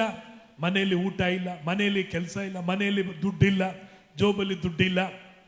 ಪ್ರಿಯರೇ, ಕ್ರಿಸ್ತನೊಂದಿಗಿರೋ ಸಮಾಧಾನ ಜೋಬಲ್ಲಿ ದುಡ್ಡಿದ್ದರು ಇಲ್ಲದಿದ್ದರು, ಶರೀರದಲ್ಲಿ ಆರೋಗ್ಯ ಇದ್ದರು ಆರೋಗ್ಯ ಇಲ್ಲದೆ ಹೋದ್ರು, ಬೆಳೆಯಲ್ಲಿ ಬೆಳೆ ಬಂದ್ರು ಬೆಳೆ ಹೋದ್ರು. ಹಬಕ್ಕೂಕನು ಹೇಳಿದ ಹಾಗೆ, ಆಹಾ ದ್ರಾಕ್ಷಿಯ ಲತೆಗಳಲ್ಲಿ ಹಣ್ಣು ಸಿಗದೆ ಹೋದ್ರು, ಮಂದೆಯಲ್ಲಿ ಕುರಿಗಳು ಇಲ್ಲದೆ ಹೋದರು, ನಾನು ಕರ್ತನಲ್ಲಿ ಏನಾಗಿರುವೆ? ಆನಂದವಾಗಿರುವೆ. ನನ್ನ ಕರ್ತನಲ್ಲಿ ಸಂತೋಷಿಸುವೆ. ಹಲ್ಲೆಲೂಯ. ಈ ಸಂತೋಷ ದುಡ್ಡು ಬಂದಾಗಲೂ ಇರುತ್ತೆ, ದುಡ್ಡು ಹೋದಾಗಲೂ ಇರುತ್ತೆ, ಅವಮಾನ ಬಂದಾಗಲೂ ಇರುತ್ತೆ, ಮಾನ ಬಂದಾಗಲೂ ಇರುತ್ತೆ, ಶಾಲ್ ಓದಿಸಿದ್ರು ಇರುತ್ತೆ, ಶಾಲ್ ಕಿತ್ತಾಕಿದ್ರು ಇರುತ್ತೆ, ಚಪ್ಪಲಿ ಹೊಡೆದ್ರು ಇರುತ್ತೆ, ನಮಗೆ ಸನ್ಮಾನ ಮಾಡಿದ್ರು ಇರುತ್ತೆ. ಈ ಸಂತೋಷಕ್ಕೆ ಕಾರಣ ಯೇಸು ಸಮಾಧಾನದ ಒಡಂಬಡಿಕೆ. ಇವತ್ತು ದೇವರೊಂದಿಗೆ ಇರುವಂತ ಸಮಾಧಾನ ನನ್ನನ್ನ ಎಲ್ಲಾ ವಿಧಗಳಲ್ಲಿಯೂ ಏನ್ ಮಾಡುತ್ತೆ? ಸಂತೋಷವು ನನ್ನ ಪಾತ್ರೆಯು ತುಂಬಿ ಹೊರಸೂಸುವಂತೆ ಮಾಡುತ್ತದೆ. ಹಲ್ಲೆಲೂಯ. ಅದಕ್ಕೆ ನಾವು ಹಳೆ ಆಡ್ತಾ ಇದ್ವಿ, ಸಂತೋಷ ಉಕ್ಕುತ್ತೆ, ಸಂತೋಷ ಉಕ್ಕುತ್ತೆ, ಸಂತೋಷ ಉಕ್ಕೇ ಉಕ್ಕುತ್ತೆ. ಇವತ್ತು ನಿಮ್ಮ ಸಂತೋಷ ಕ್ರಿಸ್ತನಲ್ಲಿ ಏನಾಗಲಿ? ಉಕ್ಕಿ ಉಕ್ಕಿ ಉಕ್ಕಿ ಉಕ್ಕಿ ಉಕ್ಕಿ ಉಕ್ಕಿ ಉಕ್ಕಿ ಉಕ್ಕಿ ಉಕ್ಕಿ ಉಕ್ಕಿ ಹರಿತಲೇ ಇರಲಿ. ಹಲ್ಲೆಲೂಯ. ಸಂತೋಷಕ್ಕೆ ಕಾರಣ ಯೇಸು. ಸಂತೋಷಕ್ಕೆ ಕಾರಣ ಹಣ ಆಗಬಾರ್ದು, ಸಂತೋಷಕ್ಕೆ ಕಾರಣ ಕೆಲಸ ಆಗಬಾರ್ದು, ಸಂತೋಷಕ್ಕೆ ಕಾರಣ ಗಂಡ ಹೆಂಡತಿ ಆಗಬಾರ್ದು, ಸಂತೋಷಕ್ಕೆ ಕಾರಣ ಮಕ್ಕಳಾಗಿರ್ಬೋದು. ಗಂಡ ಬರ್ಬೋದು, ಗಂಡ ಹೋಗ್ಬೋದು, ಹೆಂಡತಿ ಬರ್ಬೋದು, ಹೆಂಡತಿ ಹೋಗ್ಬೋದು, ಮಕ್ಕಳು ಬರ್ಬೋದು, ಮಕ್ಕಳು ಹೋಗ್ಬೋದು, ಕೆಲಸ ಬರ್ಬೋದು, ಕೆಲಸ ಹೋಗ್ಬೋದು. ಯಾವುದೇ ಬರಲಿ ಎಲ್ಲ ಹೋಗ್ತದೆ. ನಿತ್ಯವಾದದ್ದು ಒಂದೇ ಒಂದು ಶಾಶ್ವತವಾದ ಒಡಂಬಡಿಕೆ, ಸಮಾಧಾನದ ಒಡಂಬಡಿಕೆ. ಅದರಲ್ಲಿ ನೀನು ಇರುವ ತನಕ ಪ್ರಿಯರೇ, ನಿನಗೆ ಸಂತೋಷಕ್ಕೆ ಕೊರತೆ ಇಲ್ಲವೇ ಇಲ್ಲ, ಆನಂದಕ್ಕೆ ಕೊರತೆ ಇಲ್ಲವೇ ಇಲ್ಲ. ಆಮೇನ್. ಸಂತೋಷಕ್ಕೆ ಹಾಡಾಡುವಾಗ ಮಾತ್ರ ಅಲ್ಲ, ಸಂತೋಷ ನಿನ್ನ ದುಃಖದಲ್ಲಿ, ಅವಮಾನಗಳಲ್ಲಿ, ಮರಣವೇ ನಿಮ್ಮ ಮನೆಯಲ್ಲಿ ಸಂಭವಿಸಿದರು ಈ ಸಂತೋಷಕ್ಕೆ ಅಳತೆಗೆ ಏನಿಲ್ಲ, ಮಾಡಲಿಕ್ಕೆ ಸಾಧ್ಯತೆ ಇಲ್ಲವೇ ಇಲ್ಲ. ನಷ್ಟಪಟ್ಟರು, ಗಾಯಪಟ್ಟರು, ಮುರಿಯಲ್ಪಟ್ಟರು, ಜಜ್ಜಲ್ಪಟ್ಟರು, ತಿರಸ್ಕರಿಸಲ್ಪಟ್ಟರು, ಬಹಿಷ್ಕಾರಗಳು ಹಾಕಲ್ಪಟ್ಟರು, ಮುಖದಲ್ಲಿ ಉಗುಳಿದರು, ಗಟ್ಟವನ್ನು ಎಳೆದರು, ಮುಳ್ಳಿನ ಕಿರೀಟವನ್ನು ಧರಿಸಿದರು, ಅವಮಾನಪಡಿಸಿ ಕೋಲುಗಳಿಂದ ಹೊಡೆದರು, ಆತನ ಕೂದಲನ್ನು ಎಳೆದರು. ಆದರೆ ಕ್ರಿಸ್ತನಲ್ಲಿದ್ದ ಸಂತೋಷ ಏನಾಗಲಿಲ್ಲ, ಕೊರತೆ. ನಾನು ಹೇಳ್ತೀನಿ, ಕ್ರಿಸ್ತನೊಂದಿಗಿರುವ ನಿಮ್ಮ ಸಮಾಧಾನ ಯಾವುದು ಈ ಸಂತೋಷವನ್ನು ಏನ್ ಮಾಡಿಕೊಡೋದು, ಹಾಳು ಮಾಡಕೊಡೋದು. ಸಂತೋಷ ಪಡಿರಿ. ತಿರುಗಿ ಹೇಳುತ್ತೇನೆ, ಕರ್ತನಲ್ಲಿ ಸಂತೋಷ ಪಡಿರಿ ಎಂಬುದಾಗಿ ಅಪೊಸ್ತಲನ ಪೌಲನು ಫಿಲಿಪ್ಪ ಸಭೆಗೆ ಹೇಳಿದಾಗೆ ಪ್ರೇರೆ, ಇವತ್ತು ಸಂತೋಷ ಪಡಿರಿ, ಆನಂದ ಪಡಿರಿ, ಉಲ್ಲಾಸ ಪಡಿರಿ, ಹರ್ಷಿಸಿರಿ. ಯಾಕೆಂದರೆ ದೇವರೊಂದಿಗೆ ನಮಗೇನಾಗಿದೆ, ಸಮಾಧಾನದ ಒಡಂಬಡಿಕೆಯಲ್ಲಿ ನಾವು ಇದ್ದೇವೆ. Hallelujah, praise the Lord. 12ನೇ ವಚನವನ್ನ 12ರಿಂದ ನೀವು 21 ವಚನ ತನಕ ನೀವು ವಾಕ್ಯವಾಗಿ ನಾವು ಓದಿಕೊಳ್ಳೋಣ. ಕಡೆದಾಗಿ ಓದ್ಕೊಳ್ರಿ. 12ರಿಂದ 21 ವಚನ ತನಕ ಓದ್ಕೊಳ್ಳೋಣ. ಈ ವಿಷಯ ಹೇಗೆಂದರೆ, ಒಬ್ಬ ಮನುಷ್ಯನಿಂದ ಪಾಪವು, ಪಾಪದಿಂದ ಮರಣವು ಲೋಕದೊಳಗೆ ಸೇರಿದವು. ಎಲ್ಲರೂ ಪಾಪ ಮಾಡಿದ್ದರಿಂದ ಮರಣವು ಹೇಗೆ ಎಲ್ಲರಲ್ಲಿಯೂ ವ್ಯಾಪಿಸಿತು. ಧರ್ಮಶಾಸ್ತ್ರ ಉಂಟಾಗುವುದಕ್ಕೆ ಮುಂಚೆಯೇ ಪಾಪವು ಲೋಕದಲ್ಲಿತ್ತು. ಆದರೆ ಧರ್ಮಶಾಸ್ತ್ರವಿಲ್ಲದಿರುವಾಗ ಪಾಪವು ಲೆಕ್ಕಕ್ಕೆ ಬರುವುದಿಲ್ಲ. ಆದರೂ ಆದಾಮನ ಕಾಲದಿಂದ ಮೋಶೆಯ ಕಾಲದವರೆಗೂ ಮರಣದ ಆಳ್ವಿಕೆಯು ನಡೆಯುತ್ತಿತ್ತು. ಆದಾಮನು ದೇವಾಜ್ಞೆ ಮೀರಿ ಮಾಡಿದ ಪಾಪಕ್ಕೆ ಸಮಾಧಾನವಾದ ಪಾಪವನ್ನು ಮಾಡದೆ ಇದ್ದವರ ಮೇಲೆಯೂ ಅದು ನಡೆಯುತ್ತಿತ್ತು. ಆ ಆದಾಮನು ಬರಬೇಕಾದ ಒಬ್ಬಾತನಿಗೆ ಸೂಚಕ ಪುರುಷನಾಗಿದ್ದಾನೆ. ಆದರೆ ಆ ಅಪರಾಧದ ಸಂಗತಿಯು ದೇವರ ಕೃಪಾದಾನದ ಸಂಗತಿಯು ಬಹಳ ಹೆಚ್ಚು ಕಡಿಮೆ ಉಂಟು. ಹೇಗೆಂದರೆ, ಆ ಒಬ್ಬನ ಅಪರಾಧದಿಂದ ಎಲ್ಲ ಮನುಷ್ಯರು ಸತ್ತದ್ದು ನಿಶ್ಚಯವಾಗಿರಲಾಗಿ, ದೇವರ ಕೃಪೆಯು ಯೇಸು ಕ್ರಿಸ್ತನೆಂಬ ಆ ಒಬ್ಬ ಪುರುಷನ ಕೃಪೆಯಿಂದ ಸಿಕ್ಕುವ ವರವು ಎಲ್ಲ ಮನುಷ್ಯರಿಗೆ ಹೇರಾಳವಾಗಿ ಸಿದ್ಧವಾಗಿರುವುದು ಮತ್ತು ನಿಶ್ಚಯವಲ್ಲವೇ. ಇದಲ್ಲದೆ ಪಾಪ ಮಾಡಿದ ಒಬ್ಬನಿಂದಲೇ ದುಷ್ಫಲ ಬಂದಂತೆ ಆ ವರವು ಬರಲಿಲ್ಲ. ಹೇಗೆಂದರೆ, ಒಬ್ಬನೇ ಮನುಷ್ಯನ ಪಾಪದ ದೆಸೆಯಿಂದ ಸಾಯಬೇಕೆಂಬ ನಿರ್ಣಯವು ಉಂಟಾಯಿತು. ಆದರೆ ದೇವರ ಕೃಪಾದಾನವು ಅನೇಕರ ಅಪರಾಧಗಳ ಕಾರಣದಿಂದ ಉಂಟಾಗಿ ಅವರನ್ನು ನೀತಿವಂತರೆಂದು ನಿರ್ಣಯಿಸುವಂತಾಗಿದೆ. ಒಬ್ಬನು ಮಾಡಿದ ಅಪರಾಧದಿಂದ ಮರಣವು ಉಂಟಾಗಿ ಆ ಒಬ್ಬನ ದೆಸೆಯಿಂದಲೇ ಆಳುವವರಾದರೆ, ದೇವರು ಧಾರಾಳವಾಗಿ ಅನುಗ್ರಹಿಸುವ ಕೃಪಾದಾನವನ್ನು ನೀತಿ ಎಂಬ ವರವು ಹೊಂದಿರುವ ಯೇಸು ಕ್ರಿಸ್ತನೆಂಬ ಆ ಒಬ್ಬ ಪುರುಷನ ಮೂಲಕ ಜೀವಭರಿತವಾದ ಆಳುವುದು ಮತ್ತು ನಿಶ್ಚಯವಲ್ಲವೇ. ಹೀಗಿರಲಾಗಿ ಒಂದೇ ಅಪರಾಧದ ಮೂಲಕ ಎಲ್ಲ ಮನುಷ್ಯರಿಗೆ ಸಾಯಬೇಕೆಂಬ ನಿರ್ಣಯವು ಹೇಗೆ ಉಂಟಾಯಿತೋ, ಹಾಗೆಯೇ ಒಂದೇ ಸತ್ಕಾರ್ಯದಿಂದ ಎಲ್ಲ ಮನುಷ್ಯರಿಗೆ ನೀತಿವಂತರೆಂಬ ನಿರ್ಣಯವು ಉಂಟಾಗಿ ಜೀವವನ್ನು ಫಲಿಸುತ್ತದೆ. ಒಬ್ಬನ ಅವಿಧೇಯತ್ವದಿಂದ ಎಲ್ಲರೂ ಹೇಗೆ ಪಾಪಿಗಳಾದರೋ, ಹಾಗೆಯೇ ಒಬ್ಬನ ವಿಧೇಯತ್ವದಿಂದ ಎಲ್ಲರೂ ನೀತಿವಂತರಾಗುವರು. ಅಪರಾಧಗಳು ಹೆಚ್ಚಾಗಿ ಕಂಡುಬರುವುದ ಹಾಗೆ ಧರ್ಮಶಾಸ್ತ್ರವು ಮಧ್ಯೆ ಬಂತು. ಆದರೆ ಪಾಪವು ಹೆಚ್ಚಿದ್ದಲ್ಲೇ ಕೃಪೆಯು ಎಷ್ಟೋ ಹೆಚ್ಚಾಗಿ ಪ್ರಬಲವಾಯಿತು. ಹೀಗೆ ಪಾಪವು ಮರಣವನ್ನುಂಟು ಮಾಡುತ್ತದೆ. ಅಧಿಕಾರವನ್ನು ನಡೆಸಿದ ಹಾಗೆಯೇ ದೇವರ ಕೃಪೆಯು ನಮ್ಮ ಕರ್ತನಾದ ಯೇಸು ಕ್ರಿಸ್ತನ ಮೂಲಕ ನೀತಿಯನ್ನು ಕೊಟ್ಟು ನಿತ್ಯ ಜೀವವನ್ನುಂಟು ಮಾಡುತ್ತದ ಅಧಿಕಾರವನ್ನು ನಡೆಸುವುದು. Amen, hallelujah. ಕಡೆಯದಾಗಿ ದೇವರೊಂದಿಗಿರುವಂಥ ಸಮಾಧಾನ ನಮ್ಮನ್ನ ಏನ್ ಮಾಡುತ್ತದೆ ಅಂದರೆ, ದೇವರೊಂದಿಗೆ ನಿತ್ಯ ಜೀವಕ್ಕೆ ನಮ್ಮನ್ನ ಈ ಸಮಾಧಾನವು ನಡೆಸುವಂಥದ. ಯಾವತ್ತು ನಾವು ದೇವರೊಂದಿಗೆ ಸಮಾಧಾನ ಇಲ್ಲ ಎಂಬ ಅರಿವು ತಿಳುವಳಿಕೆ ಬಂದ್ಬಿಡ್ತದೋ, ನಿತ್ಯ ಜೀವನ ಹೊಂಟು ಹೋಗ್ಬಿಡ್ತದೆ. ಎಲ್ಲಿವರೆಗೂ ದೇವರ ಸಮಾಧಾನದ ಒಡಂಬಡಿಕೆ ಶಾಶ್ವತ ನಮ್ಮ ಮೇಲೆ ಇದೆ ಎಂಬುದಾಗಿ ನಾವು ನಂಬಿರುತ್ತೇವೋ, ಅಲ್ಲಿವರೆಗೂ ನಮಗೆ ನಿತ್ಯ ಜೀವವನ್ನ ಅದು ಉಂಟು ಮಾಡುವಂಥದ್ದಾಗಿರ್ತದೆ. Hallelujah, praise the lord. ಅದಕ್ಕಾಗಿ ದೇವರೊಂದಿಗೆ ಇರುವಂಥ ಸಮಾಧಾನ ನಮ್ಮನ್ನು ಏನು ಮಾಡ್ತದೆ, ನಿತ್ಯ ಜೀವವನ್ನ ದೊರೆಯುವಂತೆ ಮಾಡುತ್ತದೆ. Praise the lord. ಅದಕ್ಕಾಗಿ ಪ್ರಿಯ ದೇವಜನರೇ, ನಮ್ಮ ನೀತಿ ನ್ಯಾಯಗಳಿಂದ ಅಲ್ಲ, ಕ್ರಿಸ್ತನ ಸಮಾಧಾನದ ಒಡಂಬಡಿಕೆ ಇವತ್ತು ನಿನಗೆ ನಿತ್ಯ ಜೀವವನ್ನ ಅದು ಕೊಂಡು ಬಂದಿದೆ. ಹಲ್ಲೆಲೂಯಾ. ಹಾಗಾದರೆ ನಾವು ಮರಣದ ನಂತರ ನಿತ್ಯ ಜೀವ ಅಲ್ಲ, ಈಗಲೇ ನಿತ್ಯ ಜೀವ ನಮ್ಮಲ್ಲಿ ವಾಸವಾಗಿದೆ. ಹಲ್ಲೆಲೂಯಾ. ನಾವು ಸತ್ತ ಮೇಲೆ ನಿತ್ಯ ಜೀವಕ್ಕೆ ಹೋಗುವವರಲ್ಲ, ಬದುಕಿರುವಾಗಲೇ ನಿತ್ಯ ಜೀವವನ್ನ ನಾವು ಹೊಂದಿದವರಾಗಿದ್ದೇವೆ. ಹಲ್ಲೆಲೂಯಾ. ಯೇಸು ಹೇಳಿದ್ರು, ನಾನೇ ಜೀವ. ಆ ಜೀವ ನಮ್ಮಲ್ಲಿ ವಾಸವಾಗಿರುವುದರಿಂದ ನಮ್ಮಲ್ಲಿ ಇವತ್ತು ಏನು ವಾಸವಾಗಿದೆ? ನಿತ್ಯ ಜೀವವಾಗಿದೆ. ಒಂದಿನ ನಾನು ಸತ್ತ ಮೇಲೆ ನಿತ್ಯ ಜೀವಕ್ಕೆ ಹೋಗ್ತೀನಿ, ಒಂದಿನ ಸತ್ತ ಮೇಲೆ ನಾನು ನಿತ್ಯ ಜೀವ ಪಡಿತೀನಿ.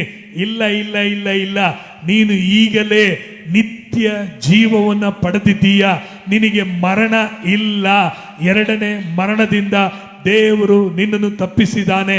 ನಿನಗೆ ಸದಾಕಾಲ ಜೀವ ನಿನ್ನಲ್ಲಿ ಈಗಲೇ ಯೇಸುನ ನಂಬಿದ ದಿನದಿಂದ ನಿನ್ನಲ್ಲಿ ನಿತ್ಯ ಜೀವ ವಾಸವಾಗಿದೆ.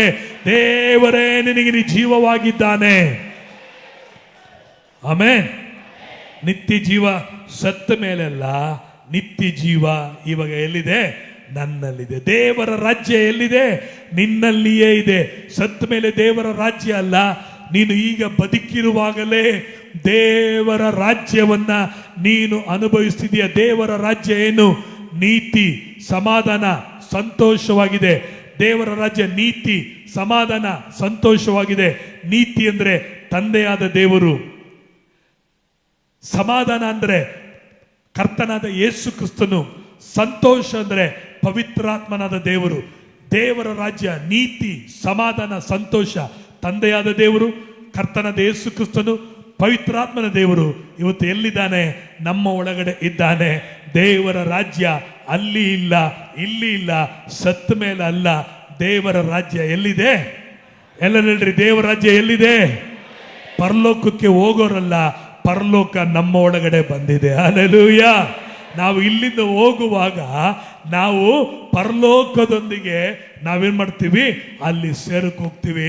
ಅಲ್ಲಿ ಹೋಗುವಾಗ ನಮಗೆ ಹೆಂಗಿರುತ್ತೆ ಅಂದ್ರೆ, ನಾವು ಈ ಲೋಕದಲ್ಲೇ ಪರಲೋಕವನ್ನು ಅನುಭವಿಸಿದ್ರಿಂದ ಆ ಪರಲೋಕವು ನಮಗೆ ಒಂದು ವಿಶೇಷತೆ ಆಗಿರುವುದಿಲ್ಲ. ಆ ಪರಲೋಕದಲ್ಲಿ ಮನೆ, ಬಂಗಾರದ ಬೀದಿ, ಆ ಜಾಗ, ಆ ಸ್ಥಳ ನಮಗೆ ವಿಶೇಷವಲ್ಲ. ಅಲ್ಲಿ ವಿಶೇಷತೆ ಯಾರು? ಯೇಸುವೇ ನಮಗೆ ವಿಶೇಷವಾಗಿರ್ತಾನೆ. ಆಮೆನ್. ಹಲ್ಲೆಲೂಯ. ಪರಲೋಕಕ್ಕೆ ಹೋಗೋದಕ್ಕೆ ಬಂಗಾರದ ಬೀದಿ ನೋಡೋದಕ್ಕಾಗಲ್ಲ. ಪರಲೋಕಕ್ಕೆ ಹೋಗುವುದು ನಾವು ಬಂಗಾರದ ಮನೆಯನ್ನು ನೋಡಲಿಕ್ಕಾಗಲ್ಲ. ಪರಲೋಕಕ್ಕೆ ಹೋಗುವಾಗ ನಮಗೇನಿರುತ್ತಂದ್ರೆ ಅವುಗಳೆಲ್ಲ ಕಸ ಧೂಳಾಗಿ ಇರುತ್ತದೆ. ಪರಲೋಕದಲ್ಲಿ ನಿತ್ಯವಾಗಿರೋ ಕುರಿಯಾದ ಯಜ್ಞದ ಕುರಿಯಾತನಾಗಿರುವ ಜೀವವುಳ್ಳ ದೇವರನ್ನು ನಾವು ಆರಾಧಿಸುವುದು ನಮಗೆ ಶ್ರೇಷ್ಠವಾಗಿರುತ್ತದೆ. Praise the Lord. ಸೊ ಇವತ್ತು ಕೇಳಿದಂಥ ಸಂಗತಿ ಏನಾಗಿದೆ? ನಮ್ಮ ಕ್ರಿಸ್ತ ಯೇಸುನಲ್ಲಿ ಸಮಾಧಾನಕ್ಕೆ ದೇವರು ನಮ್ಮನ್ನು ಕರೆದಿನಾಗಿದ್ದಾನೆ. ಹಾಗಾದರೆ ಈ ಸಮಾಧಾನ ನಾವು ದೇವರೊಟ್ಟಿಗೆ ಮಾಡಿದ ಪ್ರಾರ್ಥನೆ, ಬಲಿಗಳನ್ನು ಕೊಟ್ಟಿದ್ದರಿಂದ ಅಲ್ಲ. ಹಳೆ ಒಡಂಬಡಿಕೆಯಲ್ಲಿ ಸಮಾಧಾನದ ಬಲಿಗಳನ್ನು ಅರ್ಪಿಸಬೇಕಾಗಿತ್ತು, ಪ್ರಾಣಿಗಳನ್ನು ಕೊಡಬೇಕಾಗಿತ್ತು. ಆದರೆ ಯೇಸು ನಮಗಾಗಿ ಸಮಾಧಾನದ ಬಲಿಯಾಗಿ ಬಂದಿರೋದ್ರಿಂದ ಈ ಬಲಿ ಶಾಶ್ವತವಾದ ಬಲಿ. ಇದು ನಿತ್ಯವಾದಂಥ ಒಡಂಬಡಿಕೆಯಾಗಿದೆ. ಹಳೆ ಒಡಂಬಡಿಕೆಯಲ್ಲಿ ಪ್ರತಿ ಸಾರಿ ಒಡಂಬಡಿಕೆಯನ್ನು ಮಾಡಿಕೊಳ್ತಿದ್ರು, ಪ್ರತಿ ಸಾರಿ ಸಮಾಧಾನದ ಬಲಿಗಳನ್ನು ಮಾಡಿಕೊಳ್ಬೇಕಾಗಿತ್ತು. ಈಗ ನಾವು ಸಹ ದೇವರ ಹತ್ರ ಪ್ರತಿ ಸಾರಿ, ಪ್ರತಿ ಪ್ರಾರ್ಥನೆಯಲ್ಲಿ ದೇವರೇ ದೇವರೇ ದೇವರೇ ನನ್ನನ್ನು ಸರಿಪಡಿಸು, ಹಾಗೆ ಒಪ್ಪಿಸಿಕೊಡ್ತೀನಿ, ಹಾಗೆ ಅನ್ನೋದಕ್ಕಿಂತ ದೇವರೇ ನಿನಗಾಗಿ ತನ್ನನ್ನು ಒಪ್ಪಿಸಿಕೊಟ್ಟಿದ್ದಾನೆ. ನಿನ್ನ ದೇವರೊಂದಿಗೆ ನಿನ್ನನ್ನು ಸಮಾಧಾನ ಮಾಡಿದ್ರಿಂದ ನಂಬಿಕೆಯಲ್ಲಿ ನಡೆಯಿರಿ. ಹೇಳಲ್ಪಟ್ಟ ಆಶೀರ್ವಾದಗಳು ನಮಗೆ ಉಂಟಾಗಿ ಕಾಣಪಡ್ತದೆ. ಎಲ್ಲರೂ ಕರಗಳನ್ನು ಚಪ್ಪಾಳೆ ತಟ್ಟುತ್ತಾ ದೇವರಿಗೆ ಸ್ತೋತ್ರ ಮಾಡೋಣ. ಹಲ್ಲೆಲೂಯಾ. ಓ ರಾಮ ಕರ ದೇರೆ ದೇರೆ ದೇರೆ ದೇರೆ